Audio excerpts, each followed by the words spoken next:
Let's go back to Marcona and Sky 5.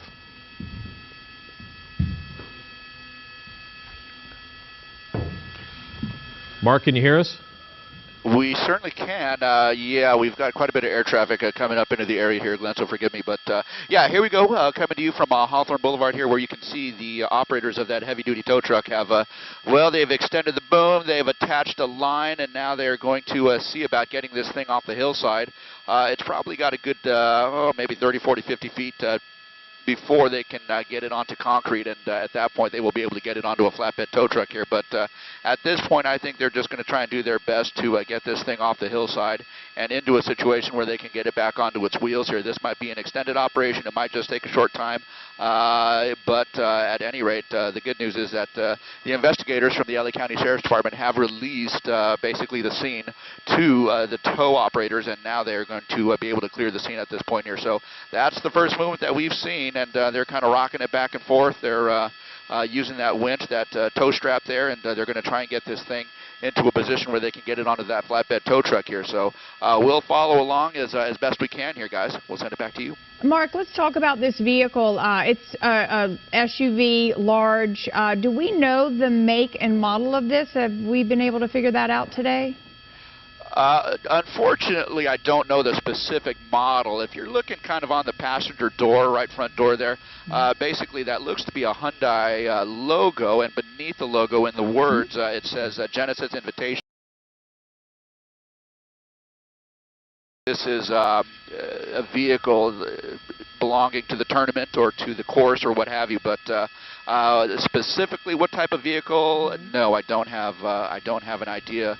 But other than it might perhaps be some sort of a Genesis here. But have a look at the front end there. My goodness, that is a good look at the front end. Yeah, really kind of snarled there. But just to give you an idea of the impact that this vehicle took, the crumple zones that are built into the unibody, the structure of the front of the vehicle there really took a lot of that energy as it impacted, and probably prevented any more additional injury to Mr. Woods, as this thing kind of took the brunt of the energy when it impacted the hillside and the trees there. So yeah, you can see the trees.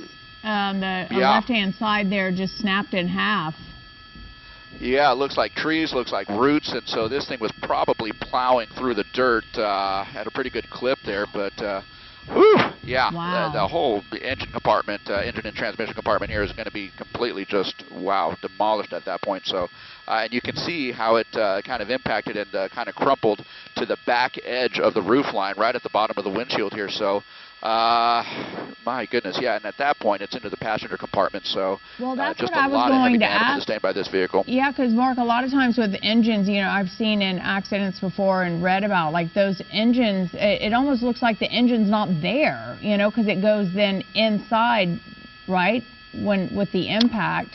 Hence the leg injuries. Well, with the crumple zones, the way they're set up, they're meant to absorb any kind of head-on impact here, and so it's likely that it probably got pushed back to some degree over towards the rear, over towards the firewall, in other words here. So how far back, it's hard to say.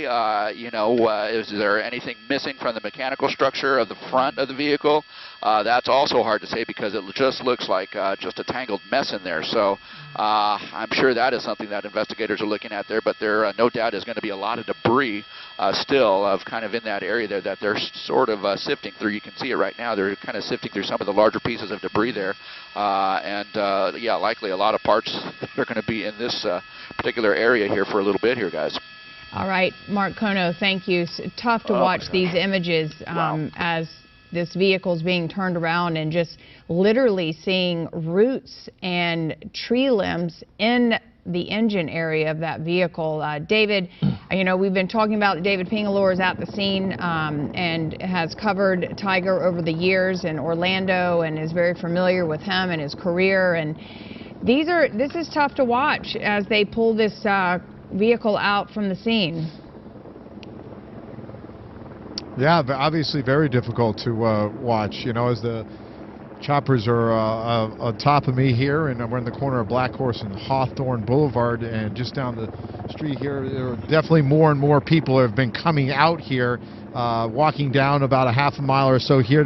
I've been told there's not really much to be able to be seen off of Hawthorne, exactly where the crash is, but a number of people, of onlookers, have been here. Obviously, there's a neighborhood right over here to my left. People are still going about their business. A lot of people are coming down, making a U-turn, because this is a main throughway here going down Hawthorne Boulevard down to PCH, so and into Torrance.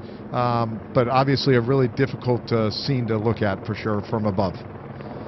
Yeah, it certainly is. And this is, I mean, because of the situation, I mean, literally they had to bring in a second tow truck, Ping, and it's, I mean, I thought they were going to just hook it up to a winch and drag it down the hill, but it looks like they're actually going to just lift this vehicle up, which is really a bizarre scene. I've been down this road Glenn, many different times. I mean, if there was no, inclement weather here in the area, but it's very easy if you get distracted. Maybe you're looking down. Maybe, again, complete speculation here on anybody that's involved in an accident. Looking down at a quick glance, maybe your phone rings or something like that, and coming down this road here of a Hawthorne, it just takes that, and something like this could actually happen to anybody on any given day. Well, I mean, you got sharp curves, you got a downhill grade, and as you said, and that just irritates the situation and makes it even a bigger possibility that something can go wrong.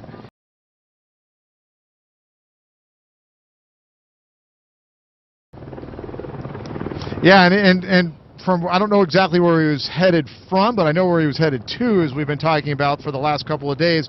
He has been scheduled to be here in Southern California, not only for the Genesis Invitational as the tournament host, but in case you're just tuning in now, Tiger has spent yesterday at Rolling Hills Country Club just down the road here, shooting his My Golf series with Golf Digest, and there are a number of celebrities that are part of this. Yesterday, David Spade posted some pictures with Tiger. Again, Justin Timberlake, Jessica Alba was scheduled to appear. Dwayne Wade, former NBA player. So Justin Timberlake, again, maybe he was scheduled to appear today. But there were a lot of social media pictures that did surface, especially with David Spade from yesterday. Tiger is not playing golf at this time, obviously at this exact time, but like leading up to this accident, he had undergone back surgery the last couple of weeks. And so he was kind of nursing himself back from that, and no one knew when his actual return to golf would be following that surgery, but he was scheduled for an MRI to see where he was, but he was also probably going to leave Southern California here tonight or tomorrow to head back to his South Florida home in Jupiter, where he now resides with his family. Yeah, we understand he was actually staying at the Terranea Resort, which would make a lot of sense, and then it was on his way probably, as you speculated, probably to Rolling Hills Country Club to shoot the show. Just want to point out here that these folks got a kind of a tricky situation here, because they're trying to get the vehicle that Tiger Woods was involved in the crash with off that hill, but they've got to get that arm extended, and they've got concern about the power line. So they've got to keep it under the power lines while still trying to get the leverage to lift that up and pull it out. That is dangerous. That's a very dangerous situation they are dealing with right here, because you certainly don't want anybody to get electrocuted. This is, I thought they'd probably get this part done under normal circumstances probably in about 10 or 15 minutes, but this might take a little bit longer than expected strictly because of those power lines right there. Yeah, it's definitely going to make it a tough situation. We also are waiting in about an hour, around 3 o'clock. We are hearing that officials are going to hold a news conference, possibly to have a little bit more additional information for us on what exactly happened here, or at least what they know with their investigation, and we will definitely bring that to you live. So if you have to go away for a little bit, just know that that's going to be happening around 3 o'clock. And this is the vehicle that Tiger Woods was driving this morning. We're assuming it's a loaner from the golf tournament or the golf course where he was shooting his show. And it is being towed away slowly, but in a situation that, as Glenn mentioned, these wires and this crane, not that they've never done something like this, but this is a little tricky. Yeah, Mark, from what you see in Sky 5, I mean, how close is that crane to those wires? It's, okay, so we're 2,000 feet above it, so what you are looking at might even be an optical illusion here, so it's hard to know exactly how high that lowest wire is. So, you know, it's hard for us to judge up here, but, you know, obviously from this angle, from this vantage point, it looks like it's very close, when in fact it might not be as close as we believe it is.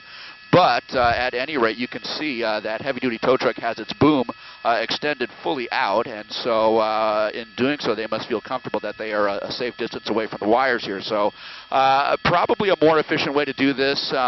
You know, what they are doing at this point, they're just basically lifting it off the hillside. So, you know, I'm sure they're taking every precaution possible, so we don't know for sure exactly what the distance is between the wires and the boom, but at any rate, yeah, we presume that they know what they're doing. They certainly look to be experienced in that they are, you know, doing what they can to preserve the wreckage and get it off this hillside safely. Well, it's one of those situations where they got to be very careful for sure. Yeah, but those power lines are there one way or the other, so they're going to have to deal with that. But as you can see, this vehicle, man, the damage. It's unbelievable that anybody could even survive this. He ran into, looks like several trees there, and that's what caused most of the damage. And he's lucky he didn't hit those telephone poles or those power poles that were down by Hawthorne Boulevard. He just barely missed those. And the ones he missed, there was like two of them sitting there together. We're actually getting some information. Now, this comes from TMZ. They are saying that Tiger was staying at a hotel where a major television show was being shot. Production sources tell TMZ when the director arrived just before 7 a.m., Tiger was driving his SUV very fast as he was leaving the property and almost hit the director's car. The director was shaken enough to tell production staff about it after he parked. A crew member who saw Tiger as he got in his SUV at the hotel tells TMZ once Tiger got in his vehicle, there was a delay in driving off and he appeared to be agitated and impatient. The crew member says once the delay was over that Tiger took off fast. And again, this comes from TMZ, so you could take that for what it's worth. Yes, exactly. So just some reports that are coming out, but again, until the investigation is complete and witnesses are interviewed, you can't really trust all of that, but at least that's some information that is coming in according to that news source. Again, police, sheriff's officials, in fact, will be holding that press conference at 3 o'clock. This happened at 7:15 this morning, so the investigation has been going on for quite a while. We also are being told that, you know, after this crash, or maybe they saw it or heard it, 2 other vehicles in the area on that road stopped to render aid or to help, and they too were hit by a vehicle, but they were fine. They were only suffered minor injuries. So a lot going on today in the Palos Verdes area, Rancho Palos Verdes in the Rolling Hills Estates on Hawthorne Boulevard. They'll take this vehicle to a tow area and continue the investigation there. You can see these workers, I mean, they're literally having to walk a circumference around that vehicle, picking up parts of the vehicle, like the bumper and well, look at the top of the screen. You can see the one tree that was broken. That's a pretty good-sized trunk there, so you can understand the damage to the front end of the vehicle. Well, in the front end of the vehicle, I think you had stepped away for a second. They had a shot of the front of that vehicle. There were roots literally embedded inside the engine. All right, I understand we have a photograph of what exactly this vehicle is, which we've been trying to figure out for most of the day, and I'm assuming is that the Hyundai that we thought it was? A Genesis, okay, Genesis SUV, which would make sense since Genesis is the one who sponsored the golf tournament at Riviera Country Club in Pacific Palisades this weekend. Of course, where Tiger was shooting this TV show was at Rolling Hills Country Club, which is on the Palos Verdes Peninsula. That's why he was there. And we understand he was staying at Terranea. And this latest information we got from TMZ, apparently there was a separate television show which was being shot out at Terranea.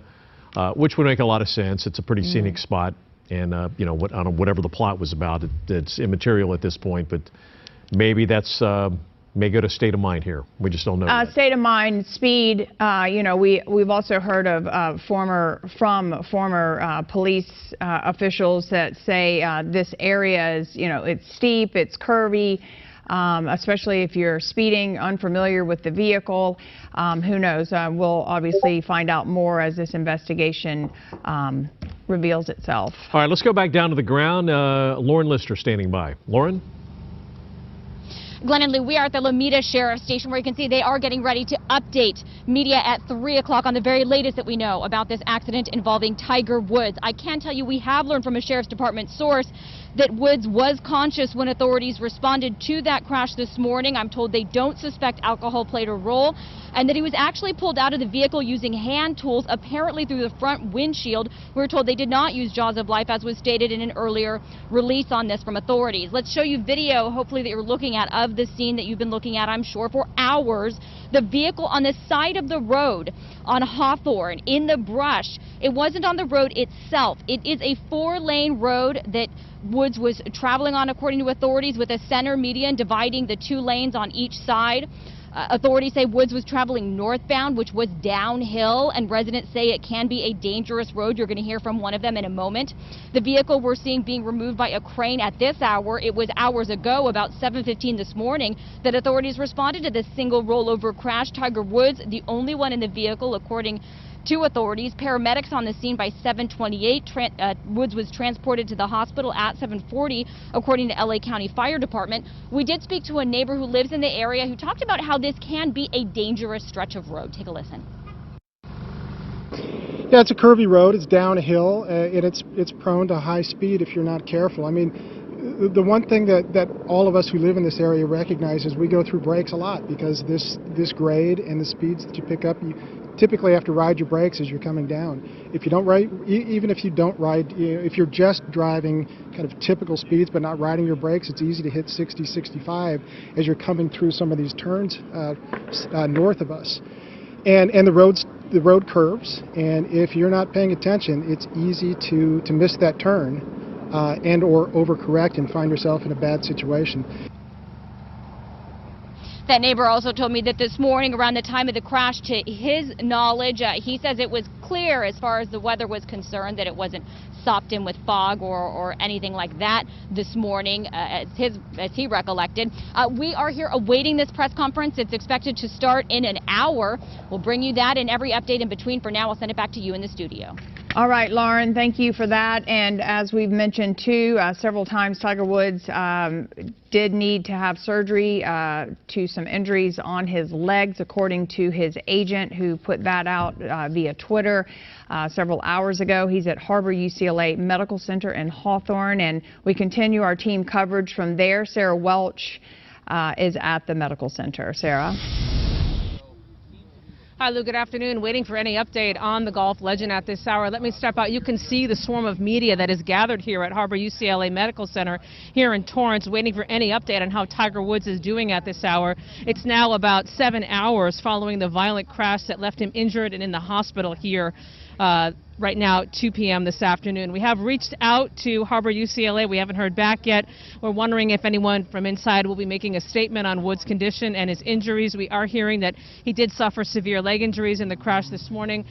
We have confirmed that LA County Sheriff Alex Villanueva did put out a statement saying that he would be holding a news conference regarding the accident at 3 o'clock this afternoon, in just about an hour from now. Let's go back to Sky 5 and some pictures of what's happening right now. We know that traffic investigators have been out at the scene working it all morning long, trying to piece together any evidence as to what happened to Tiger Woods this morning just after 7 a.m. The vehicle Tiger Woods was driving has been in the process of being towed away for evaluation. What we know so far per the LA County Fire Department is that this was a single rollover just before 7:30 this morning off Hawthorne Boulevard in Rolling Hills Estates.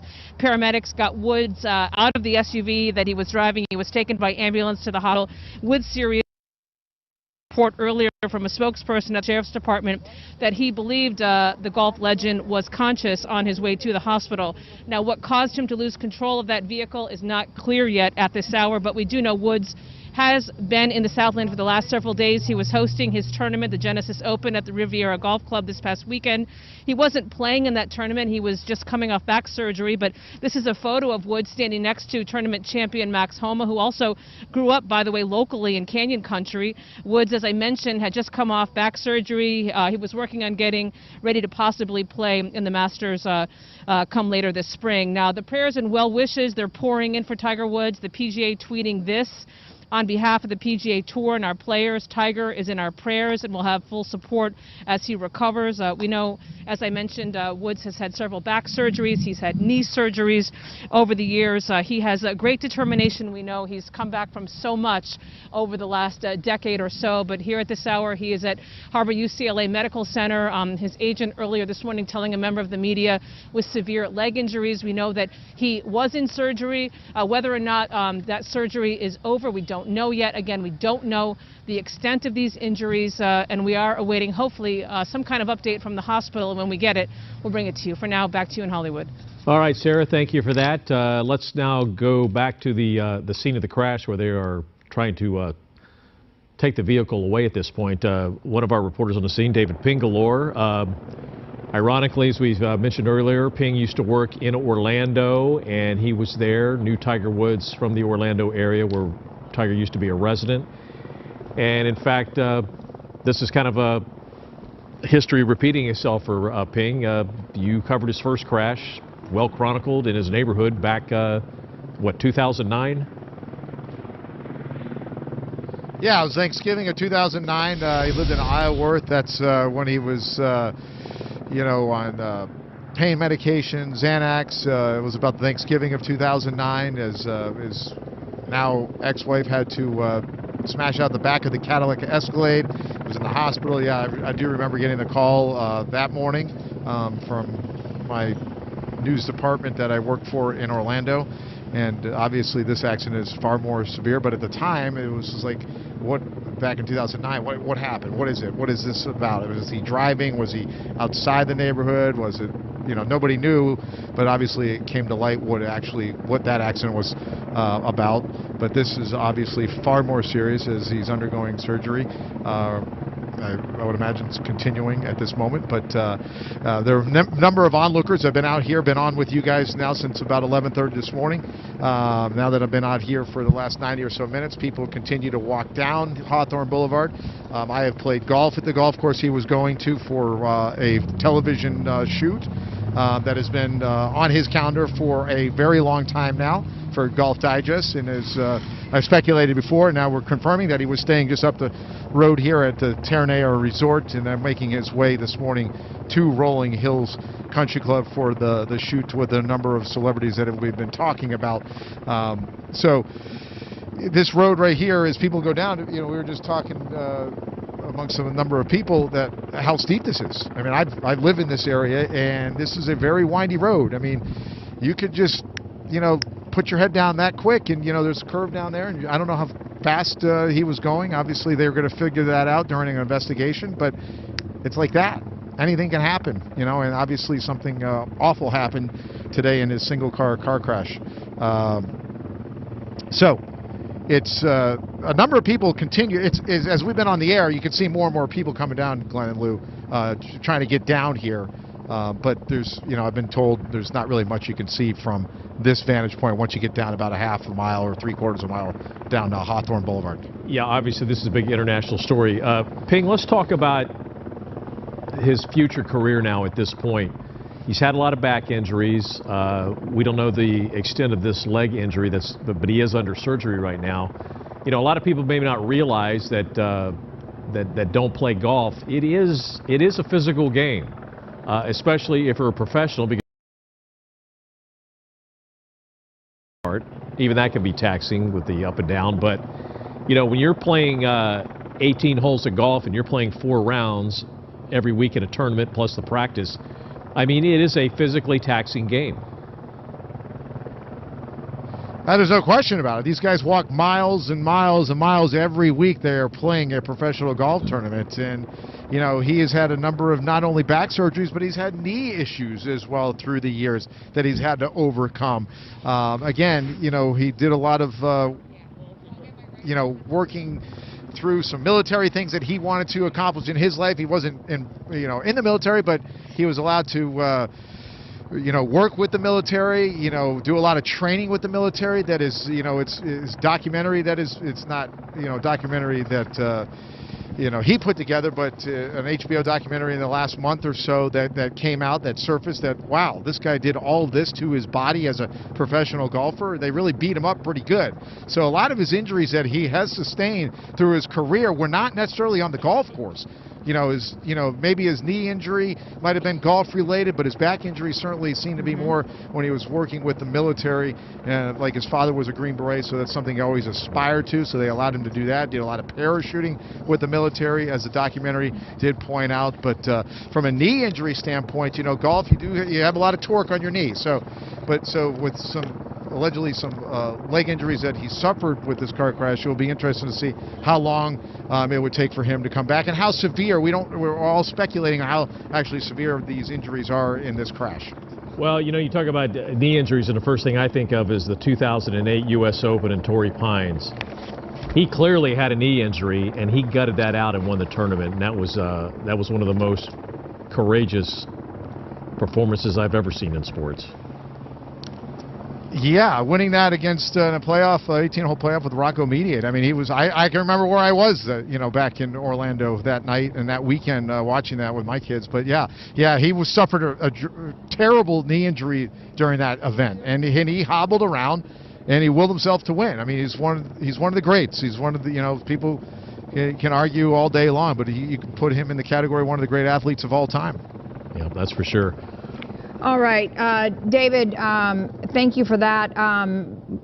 Happy to say that we have a former KTLA Sky 5 pilot. Pulling him out of retirement. Pulling him out of retirement to talk. David, just stick around with us. We'll come back to you in a little bit. Tim Lynn, great to hear you, that you're here with us today, unfortunately under these circumstances, but you've spent many years in law enforcement, also covering incidents from Sky 5 in the news. First of all, how are you? And second of all, let's talk about this investigation and how this moves forward.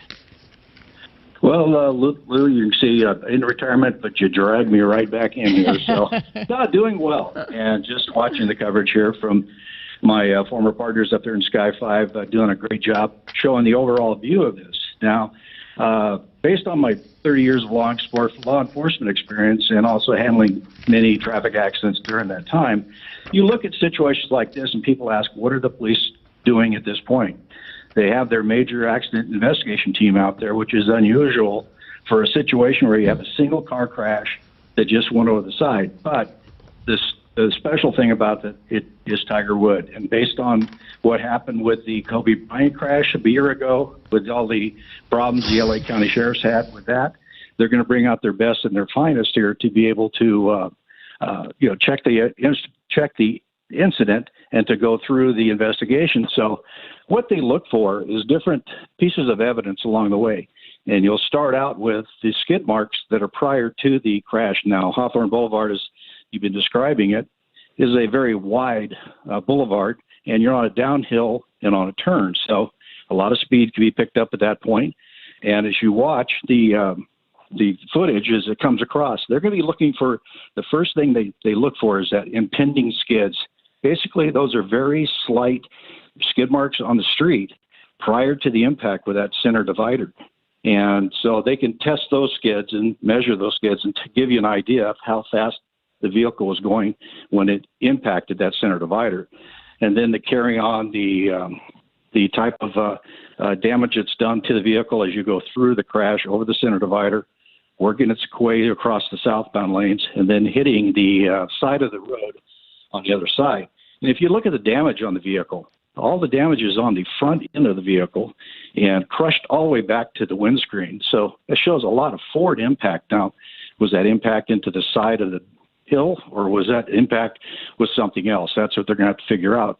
But looking at the damage on the vehicle, you notice there's no damage on the sides. So it didn't roll as you would normally see.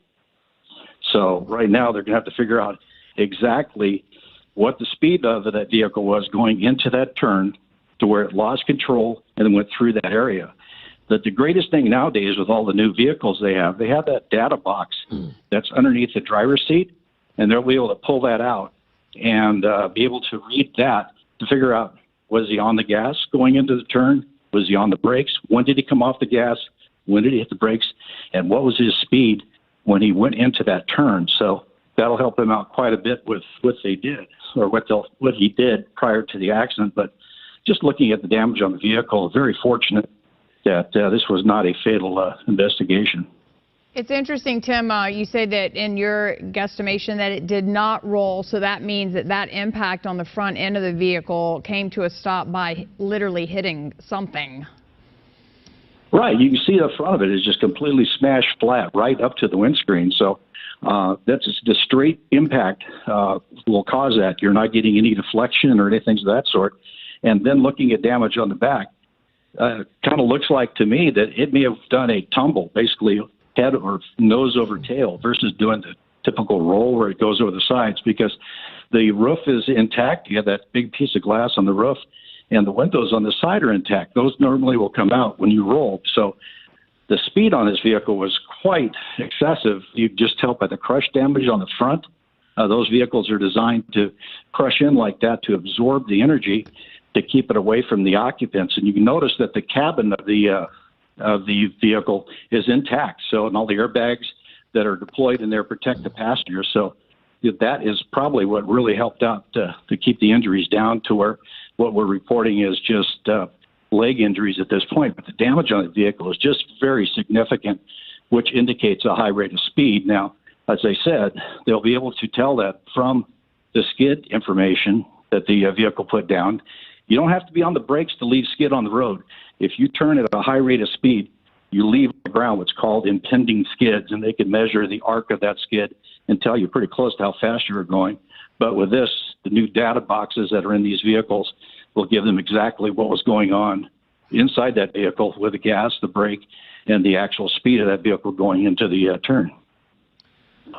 Well, if you know, I don't know if you noticed, but from watching, but a little farther down, obviously we see the power lines. There's a couple of power poles on either side of this accident, and the one that he almost hit, or could have hit, it wasn't one, it was actually a power pole and another one there to reinforce it. If he'd have hit those two power poles, it would have been much worse than what we're looking at here.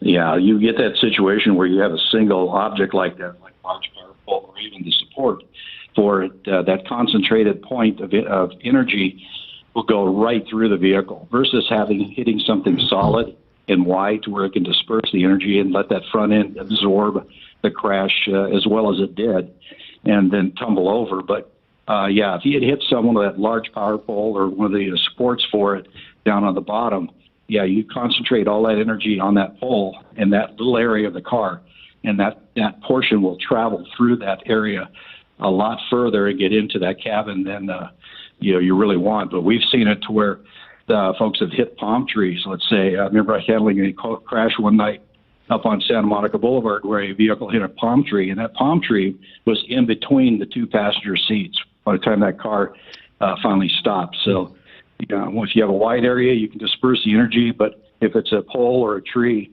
sometimes those will continue on right into the cab. You mentioned that they brought out the major accident investigators primarily because this is celebrity-based? I would guess that. Just looking at it, I've been talking with some other law enforcement guys, my old partners, and we've been kind of going back and forth bringing that up. And one of them said, you got to look at this. It's a single car crash. No other vehicles or people involved. It's not a fatal. He's in the hospital and expected to survive. But you see them out there with the major team working and making measurements, doing a very extensive investigation on this. So my guess would be is because of it's Tiger Woods. If it was you or me crashing our car like that, it would be a single car out there handling the crash and then taking some measurements and off you go. So I'm sure they're going to cross every T and dot every I on this one to make sure that nothing blows back on the LA County Sheriffs, because of the kind of the black eye they got from the Kobe Bryant crash. And speaking of that, Sheriff Alex Villanueva is planning to hold a press conference at 3 o'clock. At this point, what will he be able to even say? Because the investigation is ongoing. Well, if he listens to his investigators, pretty much all he's going to be able to say is Tiger Woods was involved in a single car crash today on Hawthorne Boulevard as he traveled south on Hawthorne at about 7:30. And that should be pretty much all he talks about, because right now that's all the information they have until they get back and download the data box and or have the company download the data box and then put their measurements, because all those measurements we watched them take with that long tape measure, they can put that information into a computer and reenact the accident and be able to give more of a definitive answer of what happened here. But just from looking at the pictures and based on the many accidents that I've handled, speed is going to be the factor, the primary collision factors that they call it, unless on that left side of the car that's down to the ground has some type of damage to it from another vehicle. In other words, if he was sideswiped and lost control at that point, we don't know that now, and that's what the investigators will try to figure out. So right now, it'd be kind of early in the game to be able to jump out and say exactly what happened here. Just basically say that the department is handling this, and the accident investigators will come with a determination in a short amount of time. So, Tim, there's a report from TMZ that he may have been upset or agitated when he left the hotel. We believe he was staying at the Terranea Resort. Apparently, there was some kind of TV production shoot there, and it kind of delayed his departure this morning, and he may have been upset that kind of some altercation maybe with the director of whatever they were shooting out there. Will detectives go that far back and check into all that, maybe for his state of mind at this point? Absolutely. I mean, that's all part of the investigation. If they get information, no matter what source is, they'll go back and verify that. And the reports I'm hearing that Golf Digest was doing some type of commercial shoot with him up at Rolling Hills, country club up there. Now, I don't know exactly what the shoot time was, or maybe they did. As you know, with most productions, they never run on time, and maybe he was late to get back to LAX, to get on a jet to go back home. Who knows? And we've all done that, where you're late for a flight, you pick up a little extra speed and try to get somewhere. But detectives will not leave any stone unturned on this one. If they have that information, they will chase down that lead and figure out exactly what was going on there and try to retrace his steps all the way from the point he got into the car till the point of rest of his accident. Oh, Tim, we are actually getting some, according to CNN sources, that Woods suffered compound fractures from this crash to his legs, and that basically means that the bone penetrates the skin. It's not just a broken bone. So that's pretty serious and actually makes sense looking at this front end damage of this vehicle. He's tall, even though this is an SUV. That impact had to be pretty intense on his body. Right. You look at accidents and also damages to the drivers and the occupants. Now, you have force vectors that you look at. Now, if you hit something on a glancing blow, the force to the people inside is not as great. But if you hit something dead on, like this car looks like it did, with that engine completely smashed into the back, into the windscreen area, and like I said, these cars are designed to fold up like this to try to attenuate that into the cab. But it can only take so much. But I'm just saying, if you're going at a very high rate of speed and you hit something and that you go from, let's say, 95 miles an hour to zero in less than about 15 feet, there's a lot of things that are going to give up. And, we're not built as tough as cars. So if your feet are stuck into the floorboard, you're coming to a stop. Now you have your weight times basically the gravity of your body trying to stop in that short amount of time. And bones and parts and pieces are going to give up. And to be able to snap your legs and cause compound fractures, there was a lot of crush damage done to his legs as it was stopping and decelerating in that short amount of time.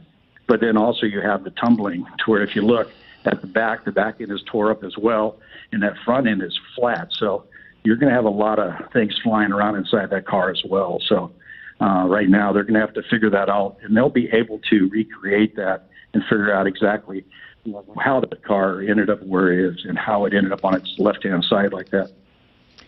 Well, Tim, we really appreciate you calling in today, coming out of retirement, and giving us such important insight, though. You do have the experience. You've seen it. You've lived it. So we appreciate it. Maybe you can stick around with us for a little while, too, because this is definitely an investigation that's going to continue. Yes, we also appreciate your social media pictures of you sitting in the Lazy Boy watching Colton Von Pertz reporting from Sky 5. You know, it's a lot less stressful sitting back in even Lazy Boy eating peanuts and having a little Jack Daniels and watching my boy do his job up there. Yeah, it's a lot easier doing it from there. And of course, I have to hold my text messages to Colt during the pursuits because I tend to go a little bit too much of the instructor. Oh, say this, but he's doing a great job, and I'm really happy for him. Well, you deserve it, and we appreciate again you calling in, and I'm sure we'll talk to you this afternoon or this evening. All right, all right, thank you, Tim. As we said earlier, this is not just a local story. This is an international story. Tiger Woods is an international celebrity and a world-famous athlete, and obviously there's a lot of reaction coming in from all over the world.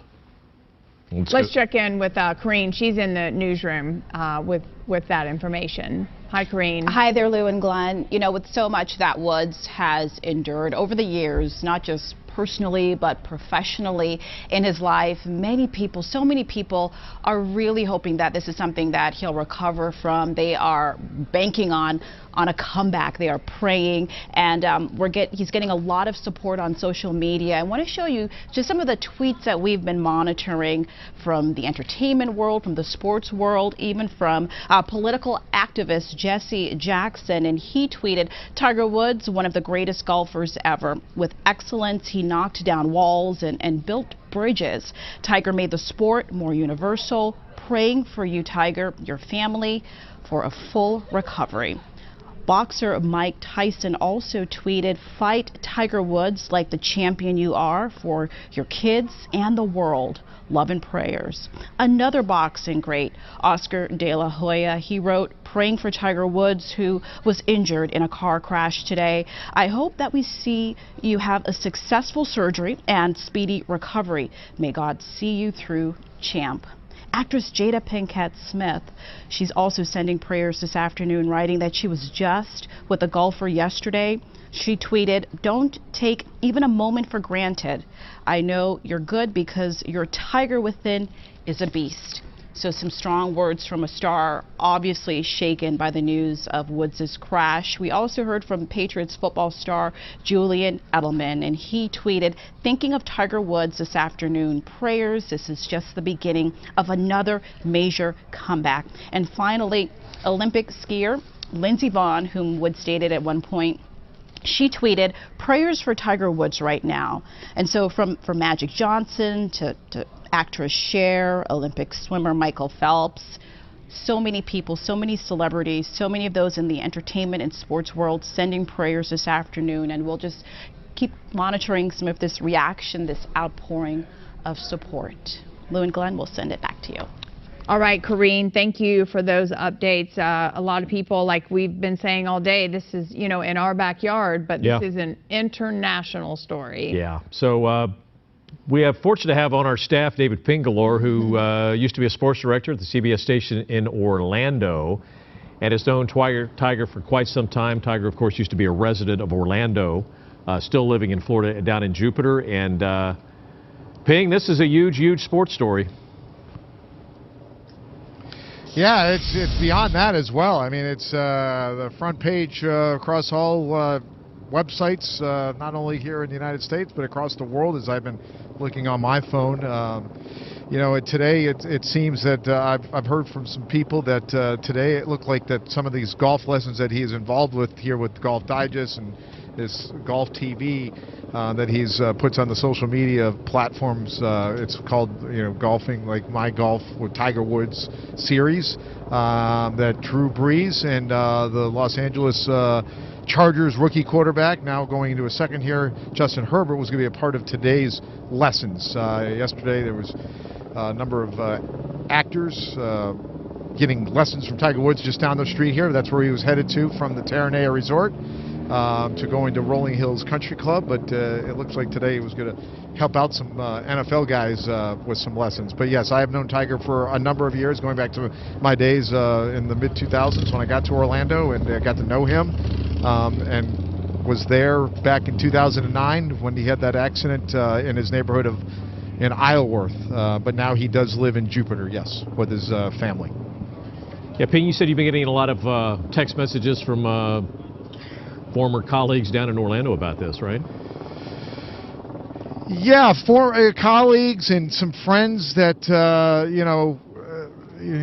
know a gentleman that worked for Buick, still works for Buick, and one of the accidents, that he occurred was with the Cadillac Escalade, and obviously a lot of thoughts and prayers from people that just texting me because they know that I work here now and I was part of the situation back in 2009. They know that I had some kind of relationship with him, a working relationship, and they were just like, wow, you're there again for his accident. And obviously it's crazy. I got a call today, and from the news department here just reminded me back in 2009. Obviously they're not life-threatening injuries, which is an amazing thing, as we have seen all the pictures from the crash just a half a mile down the road here on Hawthorne Boulevard. But yeah, I have heard from some people in the Orlando area, because when you lived in Orlando, and he was the big deal in Orlando, there's a lot of big names that do live in Orlando, former athletes, current athletes still live there.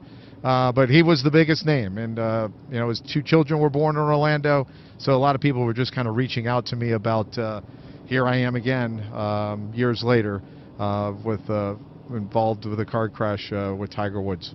Well, David, if our viewers are just joining us, it's 2:30. It's a special edition of the KTLA News. I'm Lou Parker, along with Glenn Walker and Mark Kono and Sky 5, David Pingalore. Our team coverage of Tiger Woods' crash at 7:15 this morning.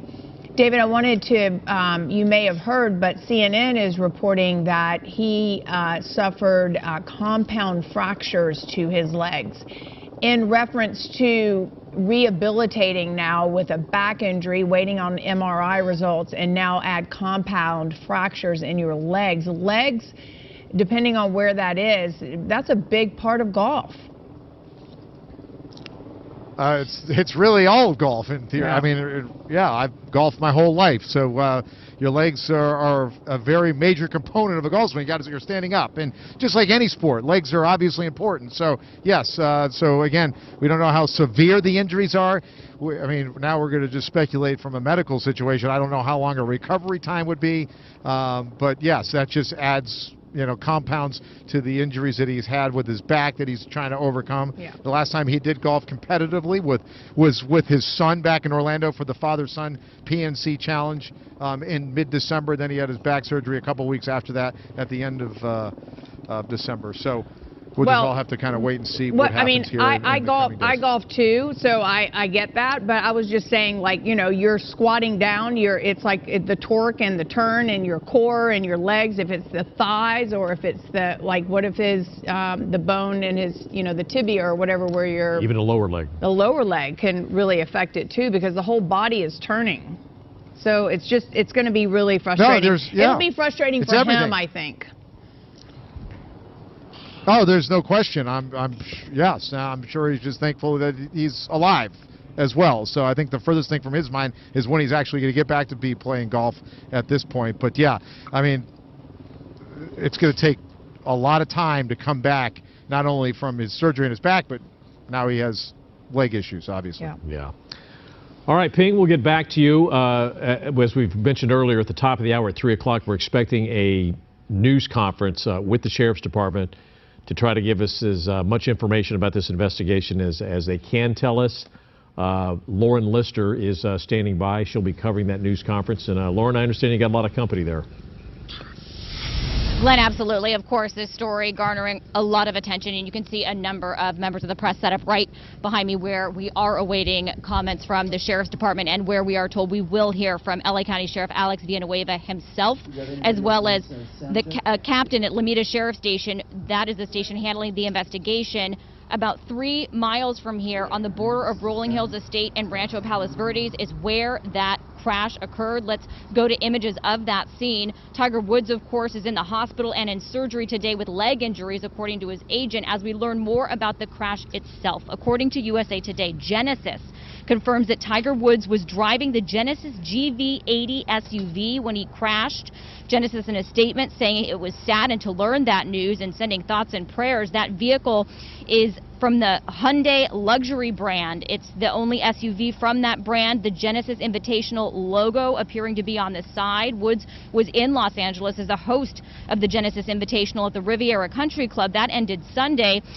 This morning, he was traveling northbound on Hawthorne Boulevard, according to authorities, when, for reasons we don't know yet, he got into that single vehicle rollover crash, the only occupant inside that SUV, losing control somehow and getting injured. LA County Fire Department saying they had to break a window to get him out. Authorities telling me apparently he was pulled out of the windshield, also telling me that he was conscious at the time that authorities responded. Now, we did speak to a neighbor, a resident in this area, who talked about it being a tricky road as far as driving. You got to be careful with speed. It is a windy road. The direction Woods was headed in was downhill. Here's more from that resident. Yeah, it's a curvy road. It's downhill, and it's prone to high speed if you're not careful. I mean, the one thing that all of us who live in this area recognize is we go through brakes a lot because this grade and the speeds that you pick up, you typically have to ride your brakes as you're coming down. If you don't ride, even if you don't ride, if you're just driving kind of typical speeds but not riding your brakes, it's easy to hit 60, 65 as you're coming through some of these turns north of us. And the road curves, and if you're not paying attention, it's easy to miss that turn and or overcorrect and find yourself in a bad situation. Sure thing. And video showing that vehicle in the brush on the side of the road, not on the road itself. Of course, that area is closed to any traffic right now as authorities investigate. And as we wait to learn more about what they know at this point, which we are expecting an update on in a short time here. That's the very latest live here in Lomita. I'll send it back to you. Yeah, Lauren, we were just speaking with Tim Lynn and asking, what is the sheriff actually going to be able to reveal? It'll be interesting to see his thoughts and exactly what he will be able to tell us since the investigation is 100% ongoing. Let's go back to Tim Lynn. Tim, we said we'd talk to you again soon, so you're back. So you saw the press out there. It's another thing that you're used to seeing over the years. Something like this happens, and we find the location, don't we? Absolutely, and then all the PIOs and along with the command staff come out to give the information that they have available, and they have to be very careful in the preliminary statements because this is all going to be in the public's eye. And as you say, it's an international story, so every little statement is going to be dissected and analyzed and moved through. So the sheriff's going to have to be very careful about what he releases because at this point, you really don't know what happened. Like I was explaining earlier, the vehicle looks like it, when it lost control or left the roadway, crossing over that center divider and then colliding with the side of the hill there as it went down. You don't know what put it into that situation. Was it excessive speed that couldn't make the turn? Is there something on the side of that car is going to show that it was clipped by another vehicle, knocking it out of control? Was there a mechanical failure? Was there a flat tire, wheel come off? Anything is possible in a situation like this, and that's all the stuff that the investigators at the scene are going to look for, as well as we talked about his state of mind. There was that one TMZ report about being agitated leaving the golf course. Was he in a hurry to get to the airport? Was he in a hurry to get someplace else? Or what was going on? And so all that has to be put together, round-tabled, and made sure that they have everything in order before they put out any really definitive statement of what happened here, just because of the celebrity status of Tiger Woods and it being an international story. Yeah, what about the time frame on the investigation? Because it's Tiger Woods, will it be faster or will it actually drag out a little bit longer? I would think they would drag it out a little bit longer because you want to make sure that you have it all figured out before you let it out. But it's not going to be as long as like an aircraft crash that usually takes anywhere from a year to 18 months. It'll probably come out in the next, I'd say, 3 weeks or so, because the information they have, they've seen this before. They have computer models that they can put this into to see exactly what happened. As I spoke of before, more than likely underneath that driver's seat, there's a data box that records the telemetry from the vehicle that can, give the information of speed, what the accelerator was positioned, what the brake position was at the time, and then it also indicates when the airbags deploy and different things of that sort. But like I said, this vehicle did exactly what it's designed to do, is absorb as much energy as it can by crushing through. And you can see the amount of damage to this vehicle on the front there, where it hit real solid and real flat on some object. It could have been in the ground as it nosedived over the hill, but all that will be checked out and figured out during the investigation. All right, Tim, we're going to get back to you in a few moments. Right now, we want to go back to David Pingalore, who has some information for us. Ping? Yeah, obviously the investigation continues. That I've been told that Tiger is going to be airlifted to UCLA Westwood here shortly. I don't know exactly that timetable, but that's going to take place as onlookers still continue to go down Hawthorne Boulevard. Did see the LA Fire Department come through. They came down with the vehicle. They moved the cones back. I actually thought they were wrapping up the investigation at that point, but he put the cones back. He came down, came back up, but you can see the media still kind of going up and down here Hawthorne Boulevard, as well as the investigation does continue, but it looks like the Tiger Woods is going to be airlifted again to UCLA Westwood in the next couple of hours, I would assume. Just assuming on that, but definitely know he's going to be airlifted there. I'm guessing that probably has nothing to do with his condition. It's the fact that it's got a celebrity status. Yeah. It's affiliated with Harbor UCLA Hospital. Obviously, that's the main hospital in Westwood, and they're used to handling this type of situation, with which is obviously going to attract a lot of attention from the media and the paparazzi. Absolutely. Sure, no question about that. All right, well, thanks for that update, David Pingalore. Speaking of Harbor UCLA Medical Center, let's go out to Sarah Welch. She's outside of the center with more. Hi, Lou. Good afternoon. Well, you heard it from Ping that Tiger Woods will be airlifted to UCLA Westwood at some point later this afternoon. We know that he's been in surgery for the last several hours. We don't know if surgery is over. And again, we don't know the extent of his injuries, just that he suffered serious leg injuries in the crash earlier this morning. You can see over my shoulder here just a swarm of media here waiting for any update from the hospital. But as Ping said, it now appears that we may be getting any medical updates coming out of UCLA Westwood if, in fact, Tiger Woods is being airlifted there later this afternoon. Let's show you some pictures from Sky 5, what's happening right now. The investigation still ongoing out there on the border of Rolling Hills Estates and Palos Verdes. And we can take you back to what we know so far. Investigators still working to piece all this together, how this horrific accident happened this morning. We know that it was just after 7 this morning. Woods was driving alone on Hawthorne Boulevard when somehow he lost control of the SUV he was driving. We're told possibly maybe he hit something in the road. He lost control. He crashed over a median, then up an embankment. He crashed into some trees before coming to a stop. We know the road in that area is windy and steep. Investigators, again, piecing together what caused Woods to lose control. Now, we did hear from a spokesperson from the LA County Sheriff's Department who told us that Woods was conscious when he was taken to the hospital. We're told that at the scene he did ask for his manager. Again, taken here to Harbor UCLA, where back here live, again, you can see there is just a throng of media out here waiting for any tidbit or update as to Tiger Woods' condition. But again, as Ping said, it now appears, Lou and Glenn, that he will be transferred to UCLA Westwood, and possibly those updates will be coming out of that hospital later. But we'll keep you posted from here. For now, we'll send it back to you. All right, Sarah Welch, thank you for that. Again, reporting from Harbor UCLA Medical Center in the south part of Torrance on Carson Street. And again, this is the SUV. It is a 2021 Genesis GV80. It's actually the first SUV that Genesis put out, which is a high-end vehicle put out by Hyundai.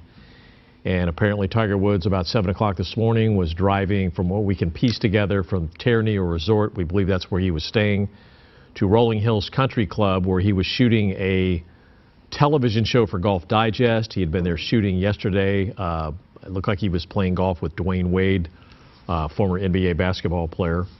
And somehow, some way, appeared to have lost control of the vehicle, flew off of Hawthorne Boulevard, and it's, you know, it's kind of one of those areas that in the peninsula you're worried about cars going off the side of a right, cliff. That's what initially we thought had happened. And that's not what happened here. He actually, the force of the crash, because of the high speed rate he was going, it appears, actually went up a hill, you know, quite a ways, maybe close to 50 or 60 yards. And you can see the damage to the front end of the vehicle. It looks like apparently he took out a couple of trees, and that's what caused the major damage there. Well, and it's actually an interesting aspect to this story is that this is an updated vehicle, and as Tim Lynn had mentioned, who's back with us, that there is that essential, lack of a better word, black box under the driver's seat that will be able to literally, you were saying, Tim, say the speed that they were going, the angle, and what else? Well, it'll give you the telemetry for the vehicle as far as the position of the throttle, the position of the brake, when the brake was applied, when the throttle was released. It also records engine parameters as well as when those airbags deploy. So they'll know the exact time when the accident occurred in a timeline to what the controls input were recorded. So they'll be able to tell, was he, you know, starting to hit the brakes real hard into the turn? Did he slam on the brakes and just lose control? It's, you know, things of that sort.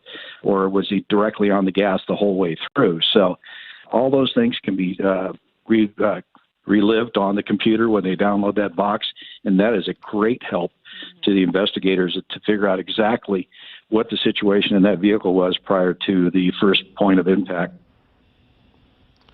Well, it's amazing what the car companies are doing these days, you know, with these computer boxes. I mean, that information, I mean, Genesis may actually have that off in some remote site somewhere, correct? I wouldn't doubt that a bit. I mean, with the vehicles now, you know, talking back to maintenance for you and keeping the vehicles updated. In fact, our friend Colton has a Tesla, and it hooks up to the internet and updates and does all kinds of things while it's just sitting there. So the new vehicles today are very automated, and so I wouldn't doubt for a minute that they would be able to remotely download the information off that box. But, well, especially because the car could have caught on fire. Yeah. You know, and then that would ruin the box, so it needs to be remote. No, it's so sophisticated now. I actually locked the keys in my trunk a couple of months ago and made a phone call, and they popped my trunk open. Yeah. That's kind of terrifying if you think about it. But, yeah. That's how updated cars are today with all the computer systems. It's actually pretty amazing, to say the least. And with the self-driving, you also have cameras on all four corners as well. So that information also could be very helpful if it's available. Yeah. Yeah, it's, you know, a mystery as to exactly what happened, as we've all been speculating today. You know, another car or possibly a deer running across, or just excessive speeds, and, you know, we'll never really know until the investigation comes out, and maybe until Tiger talks about what happened that morning. But, you know, I guess we can't really speculate on anything that we hear and see from witnesses until the official. Yeah. Actually, believe it or not, it could have been a peacock. There's a lot of peacocks I know. running When around. you said that earlier, I laughed at him. I was like, stop it. There's not. But, yes. It's a fact. You never know. Ask anybody that lives out there. Yep. All right, let's. My brother lives up on the hill, and there are millions of them up there. Yeah, it's pretty bizarre to say the least. All right, Tim, we'll get back to you. Again, this is, of course, as we said, it's not just a local story. This is a big international story, and there was reaction coming in from people all over the world. Karine, you've been following this. More people speaking out. That's right, Lou. So much reaction, so many words of support on social media from those who have followed his career over the many years and are really praying for his full recovery right now. And that's what where the focus is from the tweets that I've been seeing, his recovery and not so much the investigation itself. We saw a tweet earlier from Magic Johnson, and he wrote, "Everyone send your prayers out to Tiger Woods. Let us all pray for his speedy recovery." Political activist Reverend Jesse Jackson writing, "Tiger Woods, one of the greatest golfers ever. With excellence, he knocked down walls and built bridges. Tiger made the sport more universal. Praying for you, Tiger, your family, and for a full recovery." We also heard from some boxing legends like Mike Tyson, who tweeted, "Fight Tiger Woods like the champion you are, for your kids and the world. Love and prayers." Oscar de la Hoya also tweeted, "Praying for Tiger Woods, who was injured in a car crash today. I hope that we see you have a successful surgery and speedy recovery. May God see you through, champ."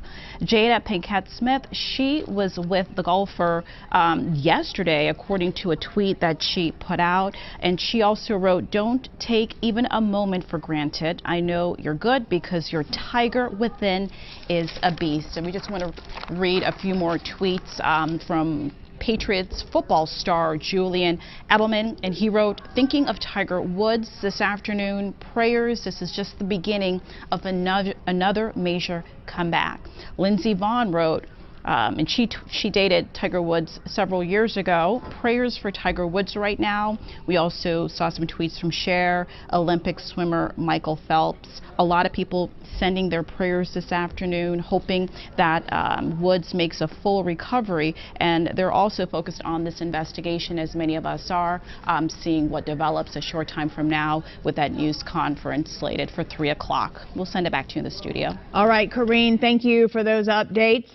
Let's check back in with David Pingalore. He's at the scene, essentially, and you have been on this since early this morning when we started it around 11:30. Thanks for your insight, David. You got a history with covering Tiger Woods over the years.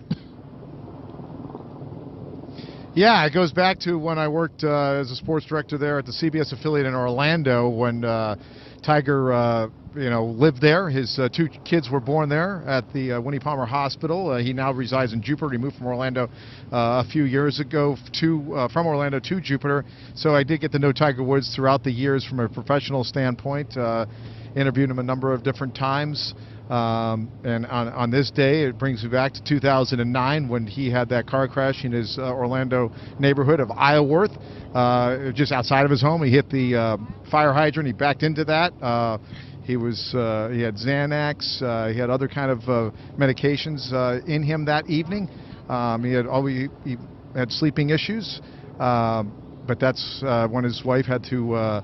His now ex-wife had to knock out the back window of the Cadillac Escalade to get him out of that. But here we are today, as he is here in Southern California, not only this weekend as the tournament host of the Genesis Invitational, but as it's been on his calendar for a number of weeks now that he has been shooting a series in conjunction with Golf Digest for Golf TV, where it's my series with Tiger Woods, where he teaches people how to better their golf game. And yesterday we know that he spent some time with David Spade and some other celebrities, and today I'm hearing now that he was going to spend some time at Rolling Hills Country Club just down the road from here on Hawthorne Boulevard with the Los Angeles Chargers rookie quarterback going into his second year, Justin Herbert, and also hearing that Drew Brees was going to be a part of today's shoot as well. As I thought, now that is being confirmed that Tiger was staying just up the road here off the coast of the Terranea Resort.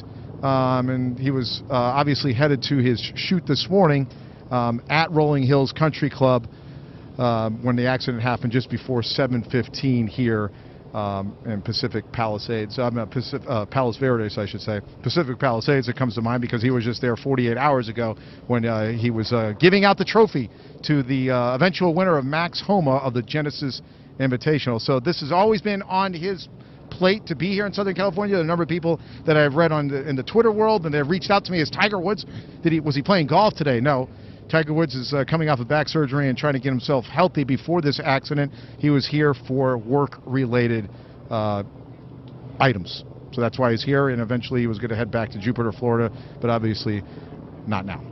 Yeah, Ping, I want to pull up a tweet. I think we have it now. This is from Jack Nicklaus. Says, Barbara and I just heard about Tiger's accident like everyone else. We're deeply concerned. We want to offer him our heartfelt support and prayers at this difficult time. Please join us in wishing Tiger a successful surgery and all the best for a full recovery. That is one legend responding to what happened today to another legend. Ping, let's talk about back when Tiger first burst on the scene. You know, the old guard, people like Jack Nicklaus, Arnold Palmer, they absolutely embraced it. When he was a kid, they embraced him. They loved what he did for the game of golf and what he was going to do. Yeah, Glenn, you're exactly right. He came on the scene as an amateur, broke a number of amateur records. Then he came out and won the Masters in 1997 as a 21-year-old on a golf course there at Augusta National that they had to eventually Tiger-proof because he dominated that event so much. 5-time winner, won there 2 years ago his 5th time in his 15th major as he just trails Jack Nicklaus now by 3 majors, it's always been his goal to break Jack Nicklaus' record. He'll go back and tell you when he was a kid here in Southern California where he grew up that it was always written down, I want to break Jack Nicklaus's records, and right now he stands at 82 PGA Tour victories.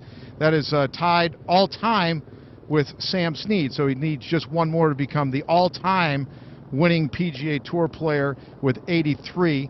But yeah, he has broken many records, and he has been embraced by, as you mentioned, Jack Nicklaus, the late Arnold Palmer, and the young players today. They grew up watching him. And a lot of these young kids now in their mid-20s, Max Homa, who just won, he's 30 years old, would tell you they started playing golf because of Tiger Woods. They would have maybe done other sports, but they were watching Tiger Woods back when they were kids, and their parents, said, hey, why don't we get our kids to go play golf? There's a lot of young people out there that never made it to the PGA Tour that play golf today, just like my 2 boys. I played golf as a kid, but they've always wanted to play golf. And it looks like, as we're looking down here at Hawthorne Boulevard, let me just get out of the going on here. I think the car's being moved. I can't tell if that's the actual... Yeah, the flatbed yeah, truck.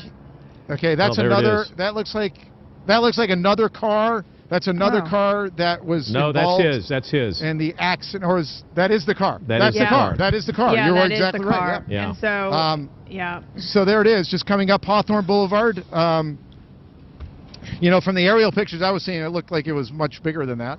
But yeah, that is the car. Yeah, you're right, David. Now, it did seem a lot larger from the aerial views. Yeah.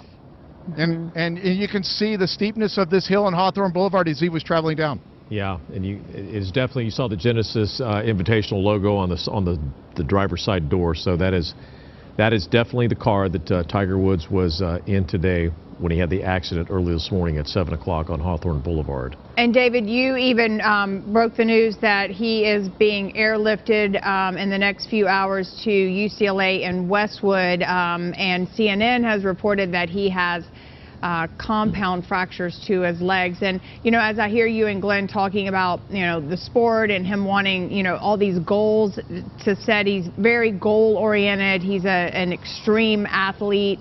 It's so disappointing to just think of, like, even if he does get back into golf, but still just another setback in terms of having to now work so difficult to get back to the level. He's 45 years old, right?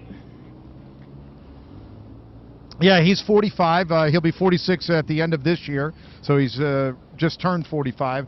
Yeah, he's had to overcome a number of different setbacks from an injury standpoint. He's had knee surgeries, he's had back surgeries, and the most recent one in the last several weeks that has set him back once again, and it was unclear when he was able to make his return before this accident to the golfing world from a tournament standpoint.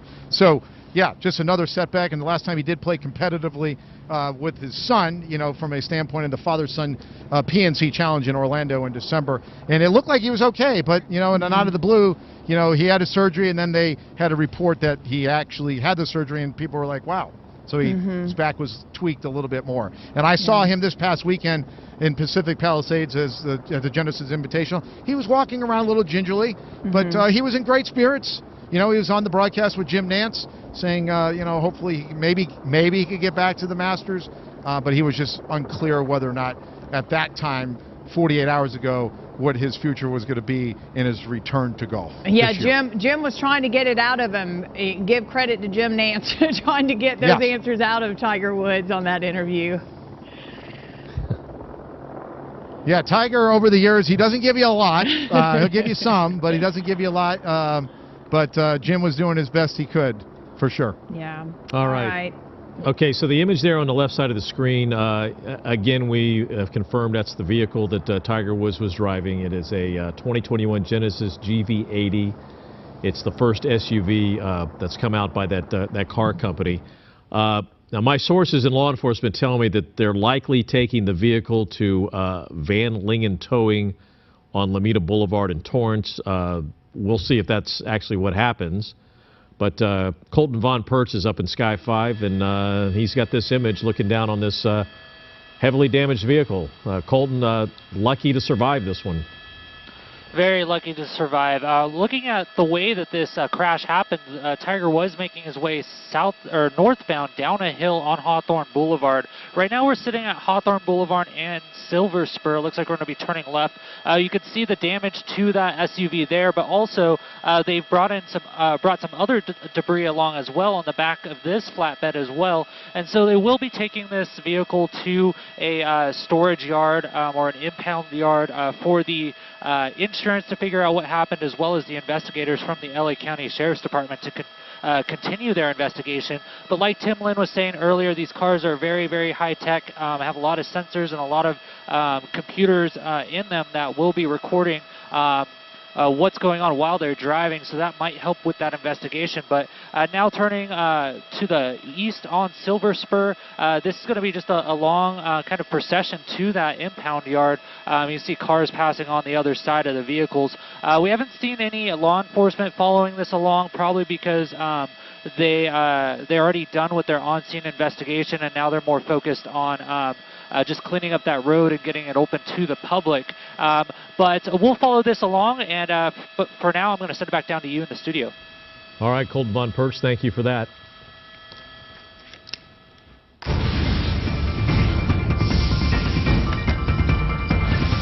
This is the KTLA 5 News at 3. Glenn Walker here with Lou Parker. We continue to follow breaking news. Golf legend Tiger Woods in the hospital after a rollover crash in Rancho Palos Verdes. Woods was the sole occupant in the rollover accident, which happened just after 7 o'clock this morning on the border of Rancho Palos Verdes and Rolling Hills Estates. We are awaiting an update, a live update, in fact, on that crash from the LA County Sheriff's Department. We'll bring that to you live when it happens. Let's check in with David Pingalore. He's been with us all morning, sports reporter and anchor here at KTLA, has covered Tiger Woods over the years. And David, what we're looking at here is the vehicle that Tiger Woods was in that crash this morning at 7:15. Yeah, and that vehicle just moments ago, if you were tuned in, or if you're just tuning in now, I could explain. Just coming up Hawthorne Boulevard on the flatbed was the Genesis Invitational logo on the side of that Genesis SUV that Tiger Woods was involved with during that single car crash just down the road from me here. There have been a number of onlookers here over the last several hours that I've been out here now. They still have not cleared the road. I would imagine authorities are going to come up here and move the cones so that cars can actually start making this their throughway down the bottom of the hill. But you know, just being up here for the last couple of hours, you can really get a glance of how steep this is. There's actually a runway truck ramp down there. There's a yellow sign about a half a mile, and I've been up and down this road for a number of different times living in this area. And if you're going at a high rate of speed, obviously, and you take your eye off the road a split second, something can happen. And it's so steep down there, there's actually a runaway for trucks just about a half mile down there, if you can see that sign. So obviously this is a road here you do not want to be going a high rate of speed on. And I've talked to some people here over the last couple of hours that have lived here and just texted me that I know people here. They kind of avoid this road, believe it or not, because it is such a dangerous road to drive down. So it's quite interesting. There's a runaway truck stop right there, and we just saw the SUV just get on that flatbed. All right, David Pingalore, thank you for that. Now let's take you to the news conference, an update from the Sheriff's Department on this accident involving Tiger Woods. Thank you, Captain Mendoza. Today at 7:12 in the morning, Lomita Sheriff Station received a call of a solo vehicle collision in Hawthorne Boulevard, north of Palos Verdes Drive. We arrived on scene at 7:18 a.m. and discovered the solo vehicle collision, and the sole occupant was, again, Tiger Woods, and deputies at the time, they did not see any evidence of impairment, anything that of concern. Obviously, the life-saving measures that had to be taken for the occupant of the vehicle, and Chief Osby will speak to that regard. And it was a solo vehicle. Unfortunately, during the course of the investigation of this, there was another traffic collision that happened with people being looky-loos. But that, thankfully, there was no injuries associated with that. The vehicle traveled several hundred feet from the center divider at the intersection and rested on the west side of the road in the brush. Sustained major damage to the vehicle. You've seen all the images of that. And with that, our Lomita Sheriff Station will be conducting the traffic investigation, and it'll take from days to several weeks to get the whole thing together. Once the investigation is completed, we will provide a detailed report. It'll be available, based on Public Record Act request, and we will not discuss it any further after that point. But at this point, I want to introduce Chief Darrell Osby, LA County Fire Department.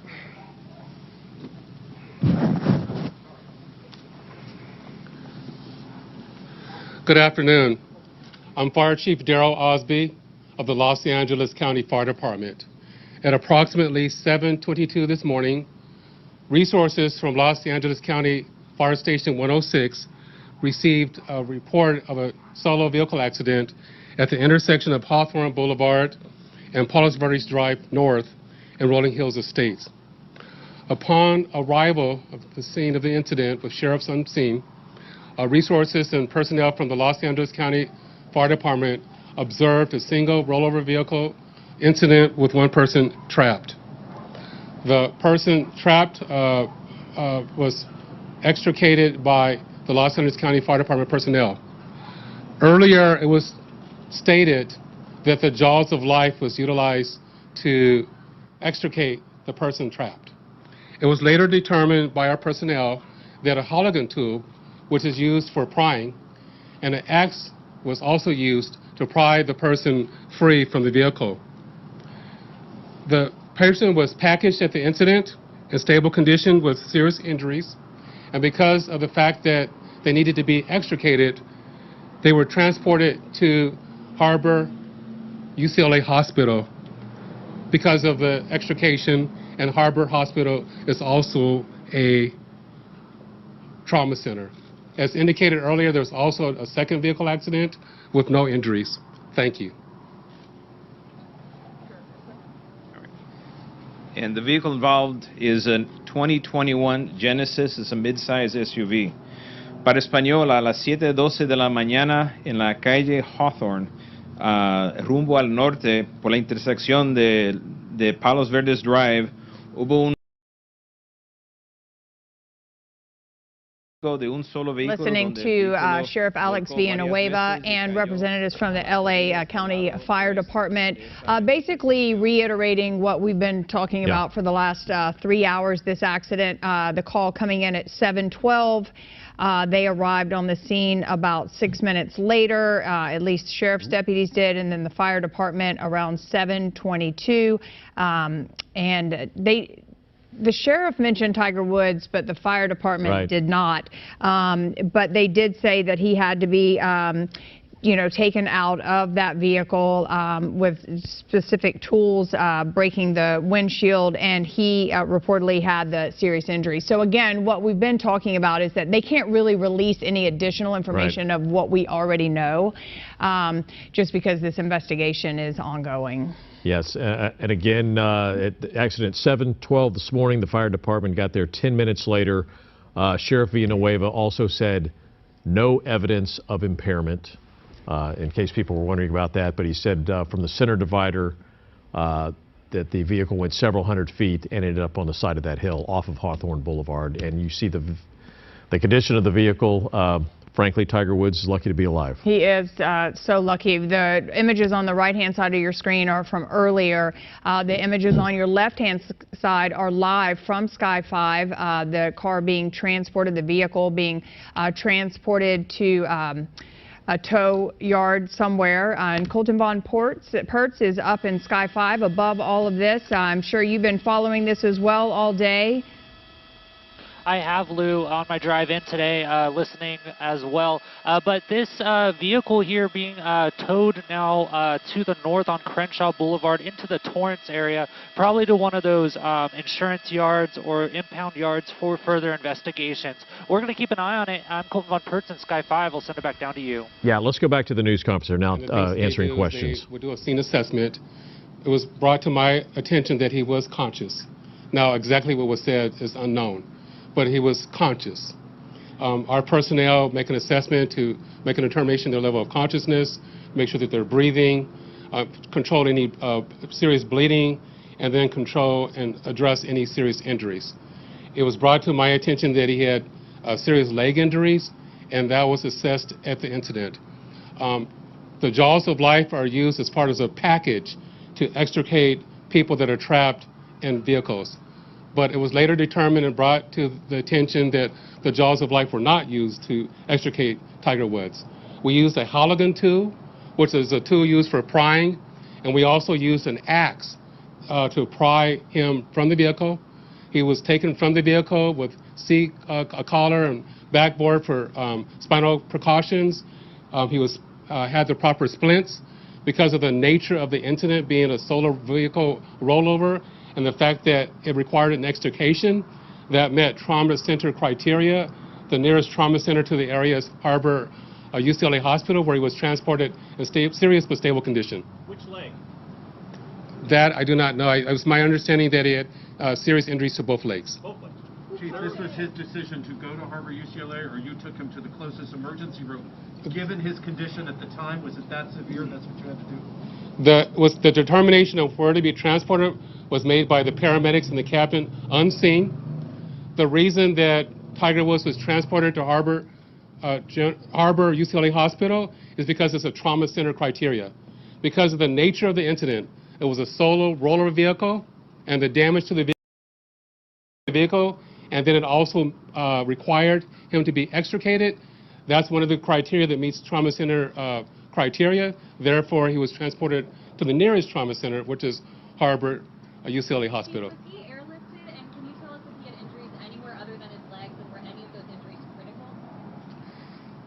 It was he was not airlifted. There were no other life-endangering injuries to my knowledge. Sheriff, in a way of a question, if you would. I know it's a little early. The investigators haven't done all their stuff on that, but any indication of the speed at the time that the vehicle lost control over the center divider? All the reporters here have talked to neighbors saying you're going down that hill, you take your foot off the brakes, you're at 50 plus before you know it. Any indication how fast that vehicle may have been going at the time it flipped? Well, at the time it crossed the center divider to the point that it rested was several hundred feet away. So obviously that indicates they were going at a greater speed than normal. However, because it is downhill, it slopes, and it curves. That area has a high frequency of accidents. It's not uncommon. Any skid marks or anything indicating that he tried to brake or stop? No skid marks, no braking. So apparently the first contact was with the center median, and from there then crossed into the opposing lane of traffic, hit the curb, hit a tree, and there was several rollovers during that process. They haven't given you any kind of a preliminary indication in excess of 45, 50, 55 miles an hour? That they're going to have to figure that one out. That's why the traffic investigators make the big bucks that they make. Sheriff, what can you tell us about his condition now? Are you still in touch with Mr. Woods' team? We've reached out. We've been in touch with his manager, and they didn't want to release anything on his condition right now. We hear that he's out of surgery and perhaps been moved to his own room, Sheriff? All we know that a serious condition as a result of the accident, and that's about all they want to say. You looking at weather as a factor in this accident, Sheriff Villanueva? Weather is not a factor. Well, we arrived on scene at 7:18. They were notified within 4 minutes, and We got the call from the Sheriff Department at approximately 7:22 this morning. Our resources arrived on scene at approximately 7:28. I don't have the information right now in relation to how long it took to extricate him from the vehicle. Do you have any indications there were drugs or medications involved? Why he was heading that way? No. Who called it in? Did someone call 911, a bystander? And is there any indication that was sleeping? We had a neighbor called 911. That's how the call was received at the station. No evidence of impairment this time. That'll be subject to the investigation. Well, we're looking at signs of under the influence of either narcotics, medication, alcohol, odor of alcohol, all these different things that would give you an idea in their behavior, but there was none present. That, now we're going beyond what we have at the time, so that'll take, the investigators will have to figure that one out. I understand some vehicles now have essentially a black box that reports certain information about how fast the car is going, did airbags deploy, telemetry, that sort of thing. Does this vehicle have that? Will you get information from that in the investigation? The investigators will be able to, if they have it, they'll be able to have that and download it, and that will give us a good idea. Was any of these Tigers team following the vehicle? Was this him solo? Not that we're aware of. Sheriff, you said that he was conscious, was he able to communicate how much pain he was in, whether or not, was he able to communicate at all? He was able to communicate, and he was conscious. I'll leave it at that.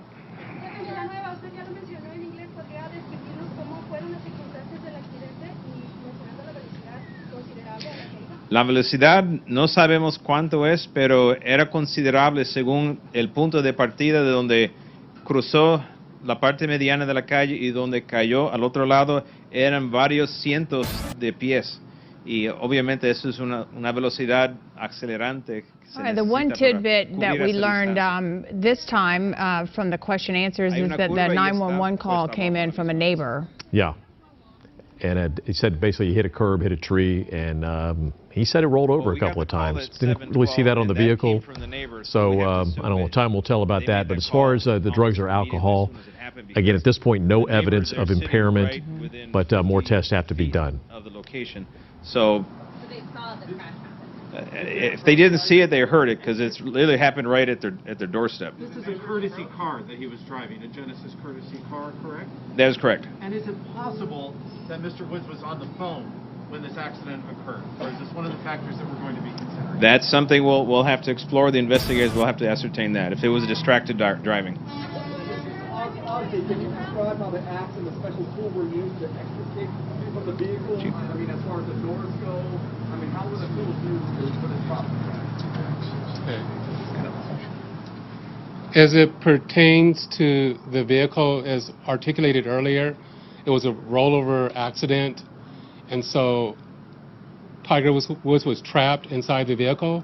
So our firefighters and our firefighter paramedics used the pry bar, they call it Halligan tool, and an axe to pry parts of the vehicle away from him, so they were able to safely extricate him from the vehicle.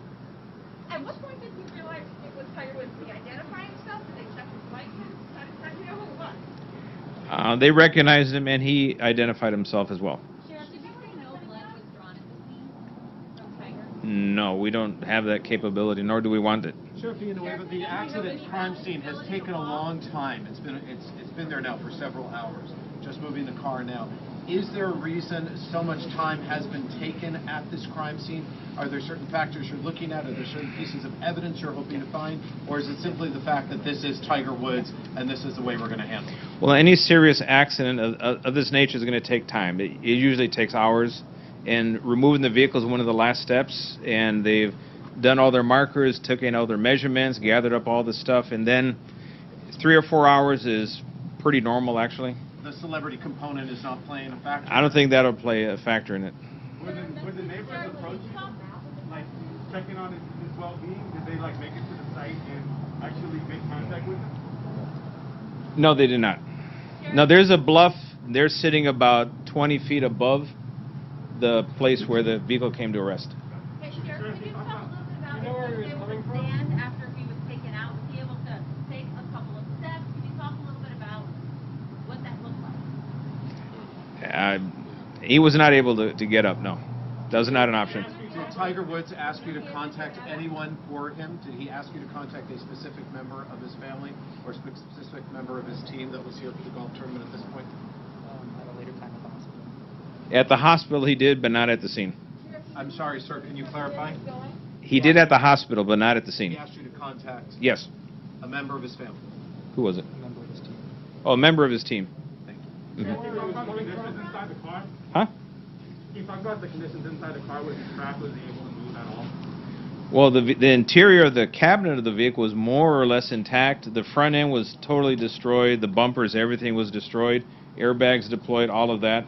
And however, thankfully, the interior was more or less intact, which kind of gave him the cushion to survive what's otherwise would have been a fatal crash. Sí. Platicaban también los vecinos del área de que en esta bajada hay coches que pierden control, que no son conocidos del área, gente ajena. Eso es muy cierto, porque si uno no está pendiente y está con el teléfono ya. All right, we've been listening to the news conference from the Sheriff's Department as well as LA County Fire on this traffic accident this morning in Rancho Palos Verdes involving Tiger Woods.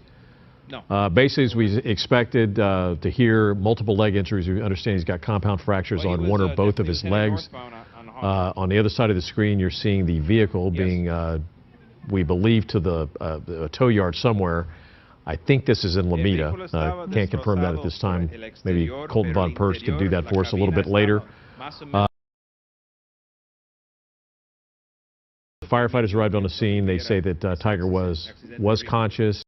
That he had been in the accident, and they also talked about the neighbors heard this accident and called 911.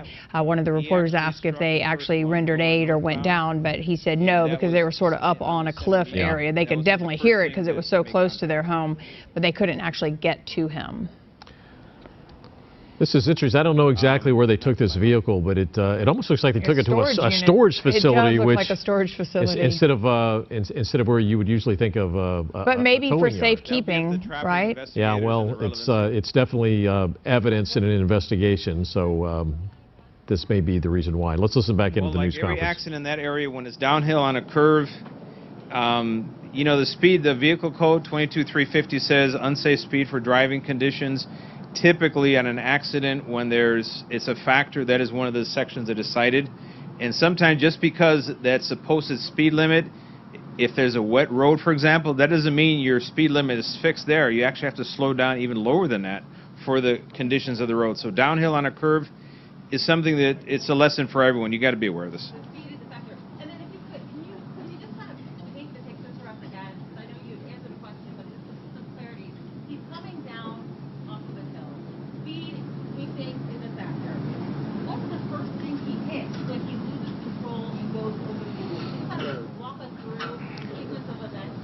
From what I understand, the first thing was when he made contact with the center media, and it would be the welcome to Rolling Hills Estate sign. And that's in the center median. There's actually two signs. He hit the first one, the southernmost of those two signs, and then he winds up going across southbound lanes into the brush on the other side. And he hit the tree, is that correct? Yes, there's a tree about 8-inch stump, and that one was sheared. Sir, you talked about the fact that he communicated to you. Can you describe to us his pain threshold at the time? This is a man who has to be rushed into surgery today, and his legs are damaged. Was he in shock? Was he in tears? Was he in excruciating pain? How can you describe his reaction to those who first go? I would leave that up to Chief Osby on that one. Good luck with that. Yeah. Once again, Darrell Osby, Fire Chief, Los Angeles County Fire Department. I can't respond to the specifics of Tiger Woods. I mean, some of those questions are personal and need to be released from him or whomever's representing him. The only thing I can tell you from my experience of working in public safety for the past almost 4 decades, that anytime you're involved in a single vehicle accident like this with rollover and that level of damage and broken legs and lacerations, that you're going to be in severe pain. What was your concern then, Chief, when he was injured and you're transporting him? How concerned were those paramedics to get him to the hospital in a certain amount of time? The fact of the matter is that he was a serious condition, but he was stable enough to transport to a trauma center. If the injuries are more dramatic and they couldn't control an airway, then they would have transported him to the nearest facility. But the fact that he was stable enough to be transported to a hospital further away, which was the most appropriate hospital to be transported for because of the nature of the injuries, the nature of the incident says that it was a very serious injury. He met trauma center criteria, but he wasn't so serious that he needed to be transported to the nearest hospital for immediate life-saving procedures. Chief, there's an LA County fire captain who says that he was able to stand as they assisted him out of the vehicle. Is there any truth to this idea that he was able to stand? I cannot respond to that statement. I don't know. I will. Chief, just to clarify, is he still at that same trauma center now, or is he been transferred anywhere? It's my understanding that he's still at the Harbor UCLA Hospital, and no statement has been allowed for release yet, to be released yet. Actually, before Deputy Gonzalez was actually the first deputy on scene, so he can perhaps clarify some of the questions that you may have. Go ahead, Deputy. Good afternoon. I'm Deputy Gonzalez. I'm assigned to Lomita Sheriff Station. I'm the handling Deputy Carlos Gonzalez. I was the first unit on scene, and I'm the handling deputy for this current traffic collision. Deputy Gonzalez, could you speak to that question? There's an LA County fire captain who says that Tiger Woods was able to stand as they assisted him out of the vehicle. Is there any truth to the idea that he was able to stand? Unfortunately, Mr. Woods was not able to stand under his own power. Our partners at LA County Fire were able to extricate him from the vehicle, and they put him onto a backboard. When I arrived on the scene, Mr. Woods was seated in the driver's seat. I made contact with him, and I ensured that he was able to speak to me. At that time, he seemed that as though he was still calm and lucid. I made the determination that it would be safer to wait for LA County Fire to help remove him instead of trying to remove him myself. I kept Mr. Woods calm until LA County Fire arrived on scene. What did you do to keep him calm, Deputy? I spoke to him. I asked. Conversation. Can you share it with us, please? I asked him what his name was. He told me his name was Tiger, and at that moment I immediately recognized him. I asked him if he knew where he was, what time of day, just to make sure he was oriented. He seemed as though he was lucid and calm. Was he concerned about his injuries? He didn't seem concerned of his injuries at the time, which is not uncommon in traffic collisions. Many times people tend to be in shock. It's a traumatic experience, so it's not uncommon for people to be focused on unimportant things, or even if they are in pain, they might not feel it until much later. Was the incident caught on your body cam? Yes, my body camera was used per department policy. Deputy, in the photos of the airbags, there's blood. We're trying to figure out everything that we're seeing. Did you see any injuries on anywhere other than the legs, as you were just assessing him on site? I did observe injuries. I can't speak as to the nature of the injuries. I'm not a trained medical professional, so I can't speak to that. What I can say is that he was injured, and he was successfully removed and taken to the hospital. And you saw that he had a seatbelt on? He was wearing a seatbelt. Did he have lacerations as well as the leg injuries? If he did, I was not able to see them due to his clothing. You've seen a lot of car accidents. Do you think this type of car saved his life, or do you think like a cheaper car wouldn't have had a good? As mentioned by the sheriff, that specific stretch of roadway is one of our trouble spots. Our locals in Rancho Palos Verdes and Rolling Hills Estates know that it's a hot spot for traffic collisions as well as speed. In my experience as a deputy who is traffic trained and works a traffic car, I have seen many collisions. The nature of his vehicle, the fact that he was wearing a seatbelt, I would say that it greatly increased the likelihood that it saved his life. Is that the worst accident you've seen on that stretch? I will say no, because I've been doing this for a while and I've seen fatal traffic collisions. So I will say that it's very fortunate that Mr. Woods was able to come out of this alive. Deputy Gonzalez, this is an accident-prone stretch, correct? We've seen a number of accidents on this specific stretch. Is that correct? This stretch of roadway is downhill. It's sweeping. Speeds there. The speed limit is 45 miles per hour. Myself, when I'm doing speed enforcement, I will sometimes catch people going 80 plus miles per hour. So it's more of a thing that people see a nice stretch of road and maybe they're not watching their speedometer, or maybe they're in a hurry. Later in your conversations with Tiger, were you ever concerned in the time that you spent with him that of his pain threshold or that he was going to lose consciousness at all? At the moment that I spoke to Mr. Woods, I was able to determine that it would have been safer for me to wait for LA County Fire because his condition seemed stable, and I did not want to risk further injuring him by trying to remove him myself.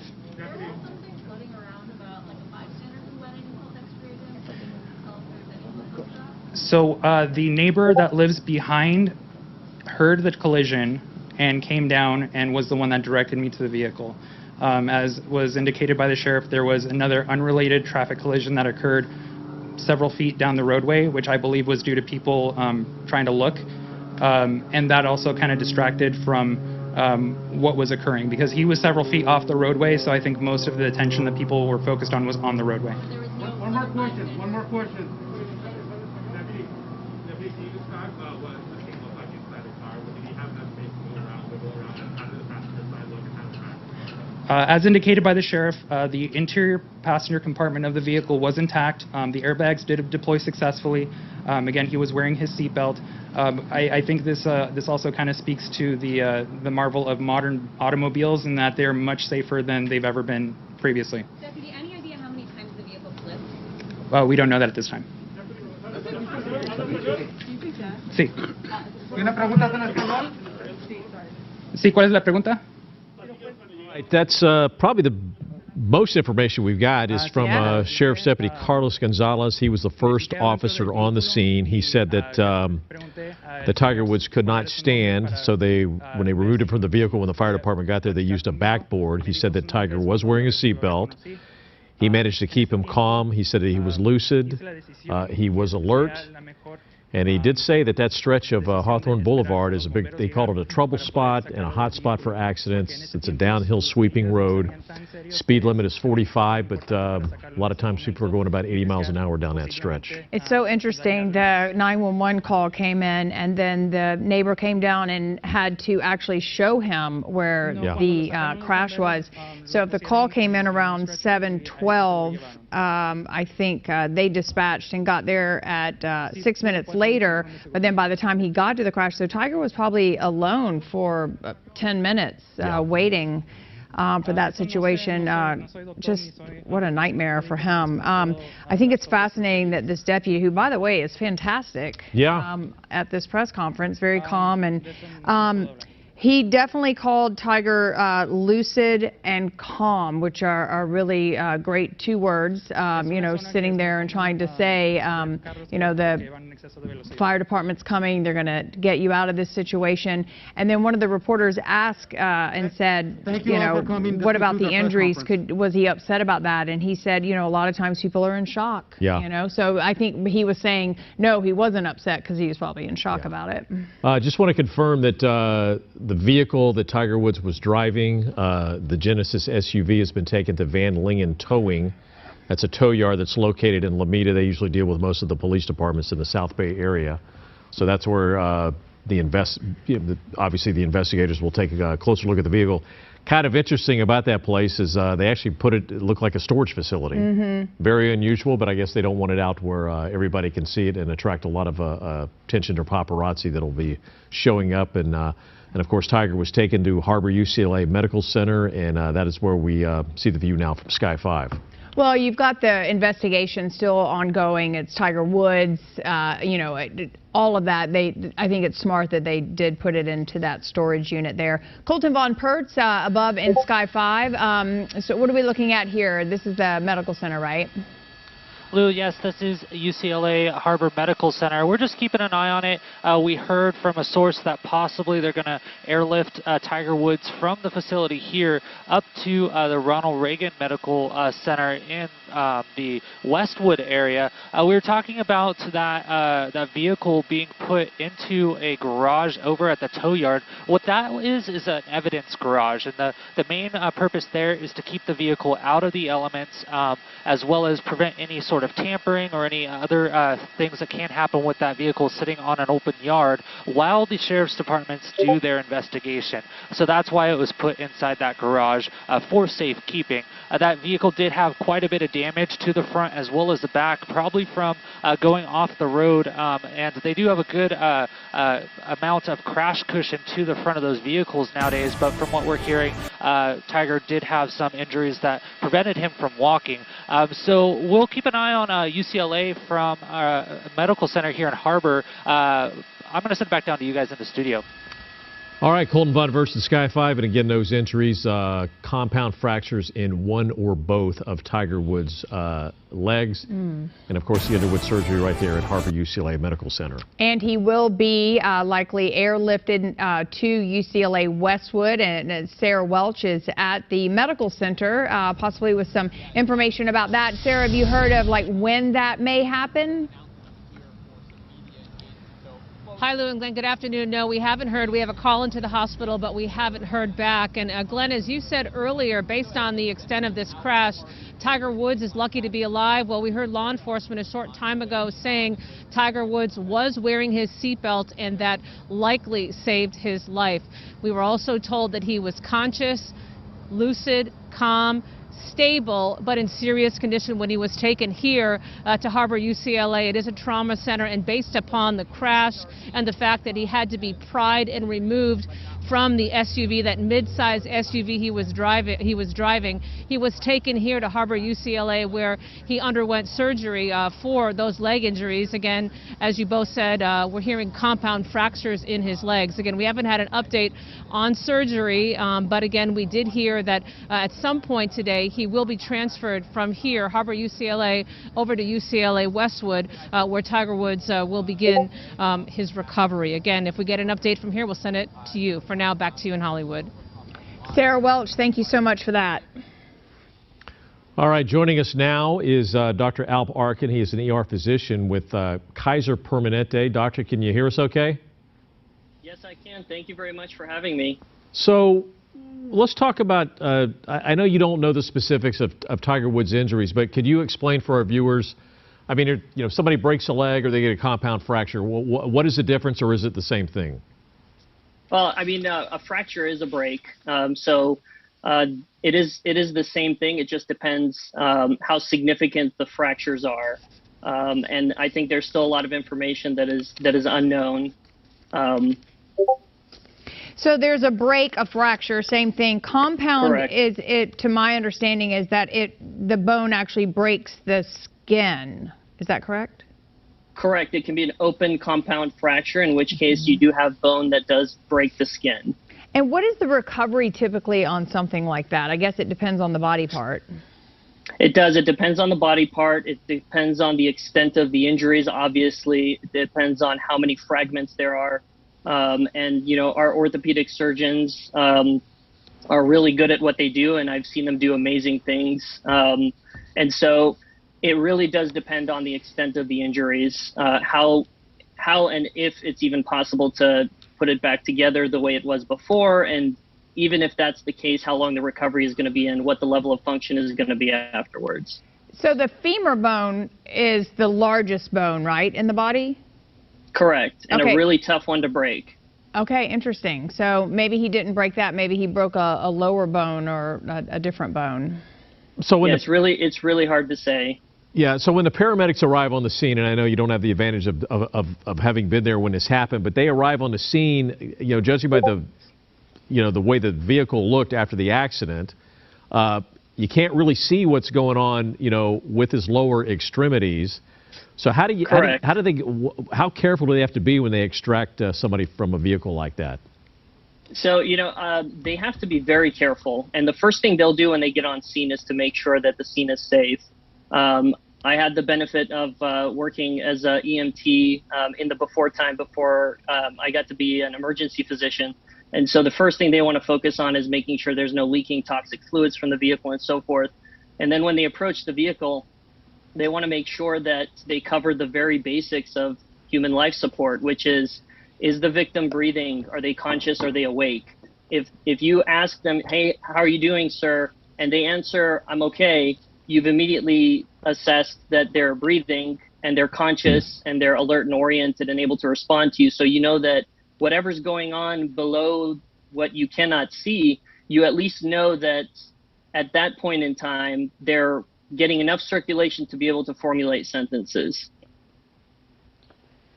Okay, so at that point, I think in this situation, he was put on a board, and so they supported his back, which he has back injury, already has had several back surgeries, in fact, and I'm sure they support the neck as well, right? So at that point, he could not stand, we're being told from the press conference that he wasn't able to stand on his own. What happens at that point?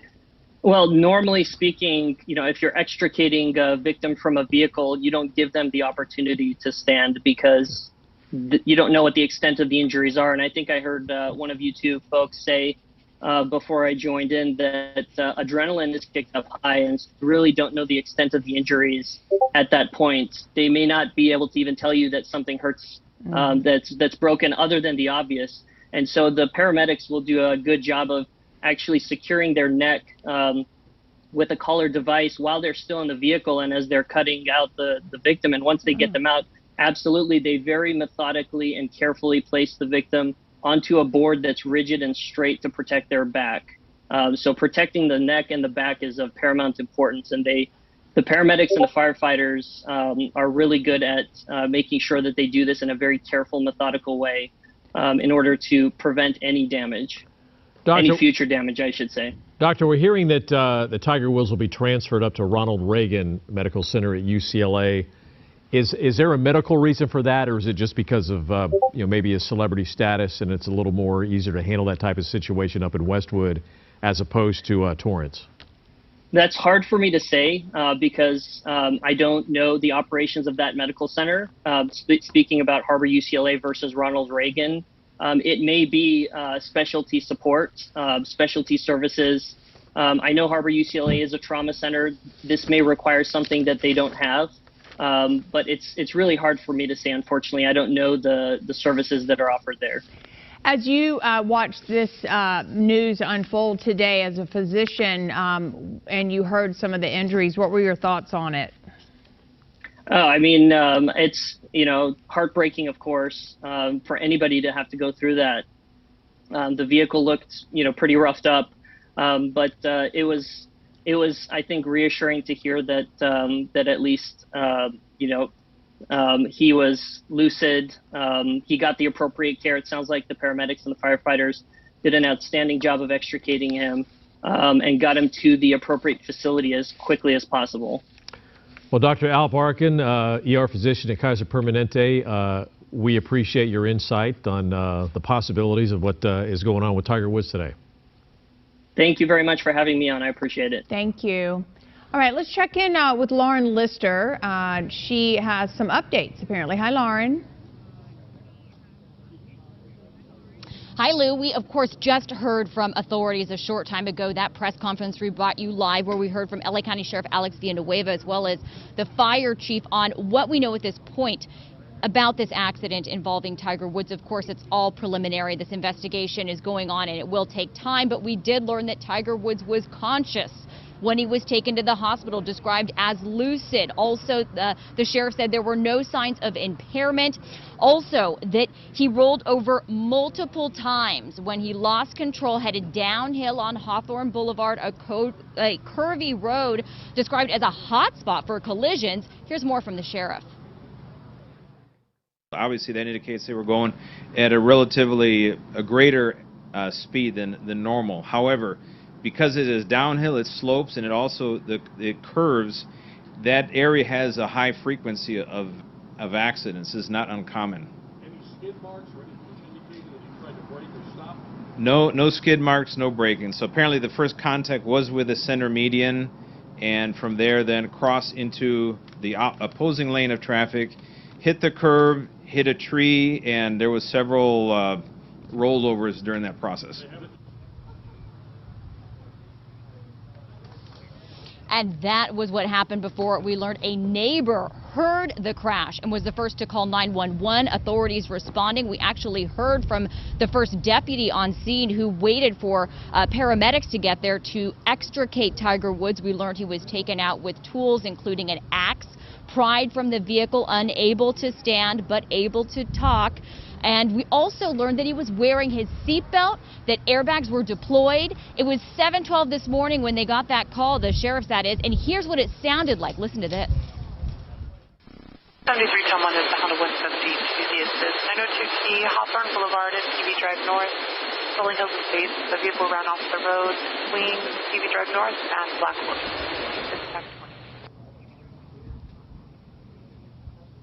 So that's just some of the radio audio this morning when those calls were coming in. The sheriffs getting the call, then a short time later, LA County Fire getting the call and responding, arriving, finding that single rollover, the person trapped, of course, that person being golf great Tiger Woods. Now, earlier, there was a statement that Jaws of Life was used to extricate him. We had reported a short time after that that had not been the case. And in fact, the fire chief did make that clarification a short time ago. Tiger Woods taken out of that vehicle with serious injuries, a mid-size SUV, a 2021 Genesis. He was taken to Harbor UCLA because we're told it's a trauma center. That's what the fire chief said. There was actually a second accident that occurred because of looky-loos, authorities said, but there were no injuries there. We talked about how authorities said this is a dangerous area of the road, and that is what neighbors, one in particular that I spoke with, told us earlier today. Listen to this. Yeah, it's a curvy road. It's downhill, and it's prone to high speed if you're not careful. I mean, the one thing that all of us who live in this area recognize is we go through brakes a lot because this grade and the speeds that you pick up, you typically have to ride your brakes as you're coming down. If you don't ride, even if you don't ride, if you're just driving kind of typical speeds but not riding your brakes, it's easy to hit 60, 65 as you're coming through some of these turns north of us. And the road curves, and if you're not paying attention, it's easy to miss that turn and or overcorrect and find yourself in a bad situation. Of course, we don't know the exact cause of the crash, but you heard the sheriff talking about speed. The speed limit in the area is 45 miles per hour. The deputy that responded to this crash says that sometimes he sees people go 80, that it can be a real concern and very dangerous. And Lomita Sheriff Station, where we are, they will be handling this investigation. The sheriff saying that it could take days to weeks to get that report together. For now, that's the latest live here in Lomita. I'll send it back to you. All right, Lauren Lister, thank you for those updates. Also today, Corrine Winter has been with us most of the day, monitoring celebrities and friends making comments about this crash. She joins us now live from the newsroom. Hi, Corrine. Hi there, Lou. That's right, more reaction from the sports, the political, the entertainment world. Let's start with actor Kevin Hart. He tweeted earlier today, sending a special prayer out to Tiger Woods and his family, praying for a speedy recovery. Of course, this hits home for Hart, who back in 2019, he also suffered a major major injuries after crashing into a ditch in Malibu Hills after hitting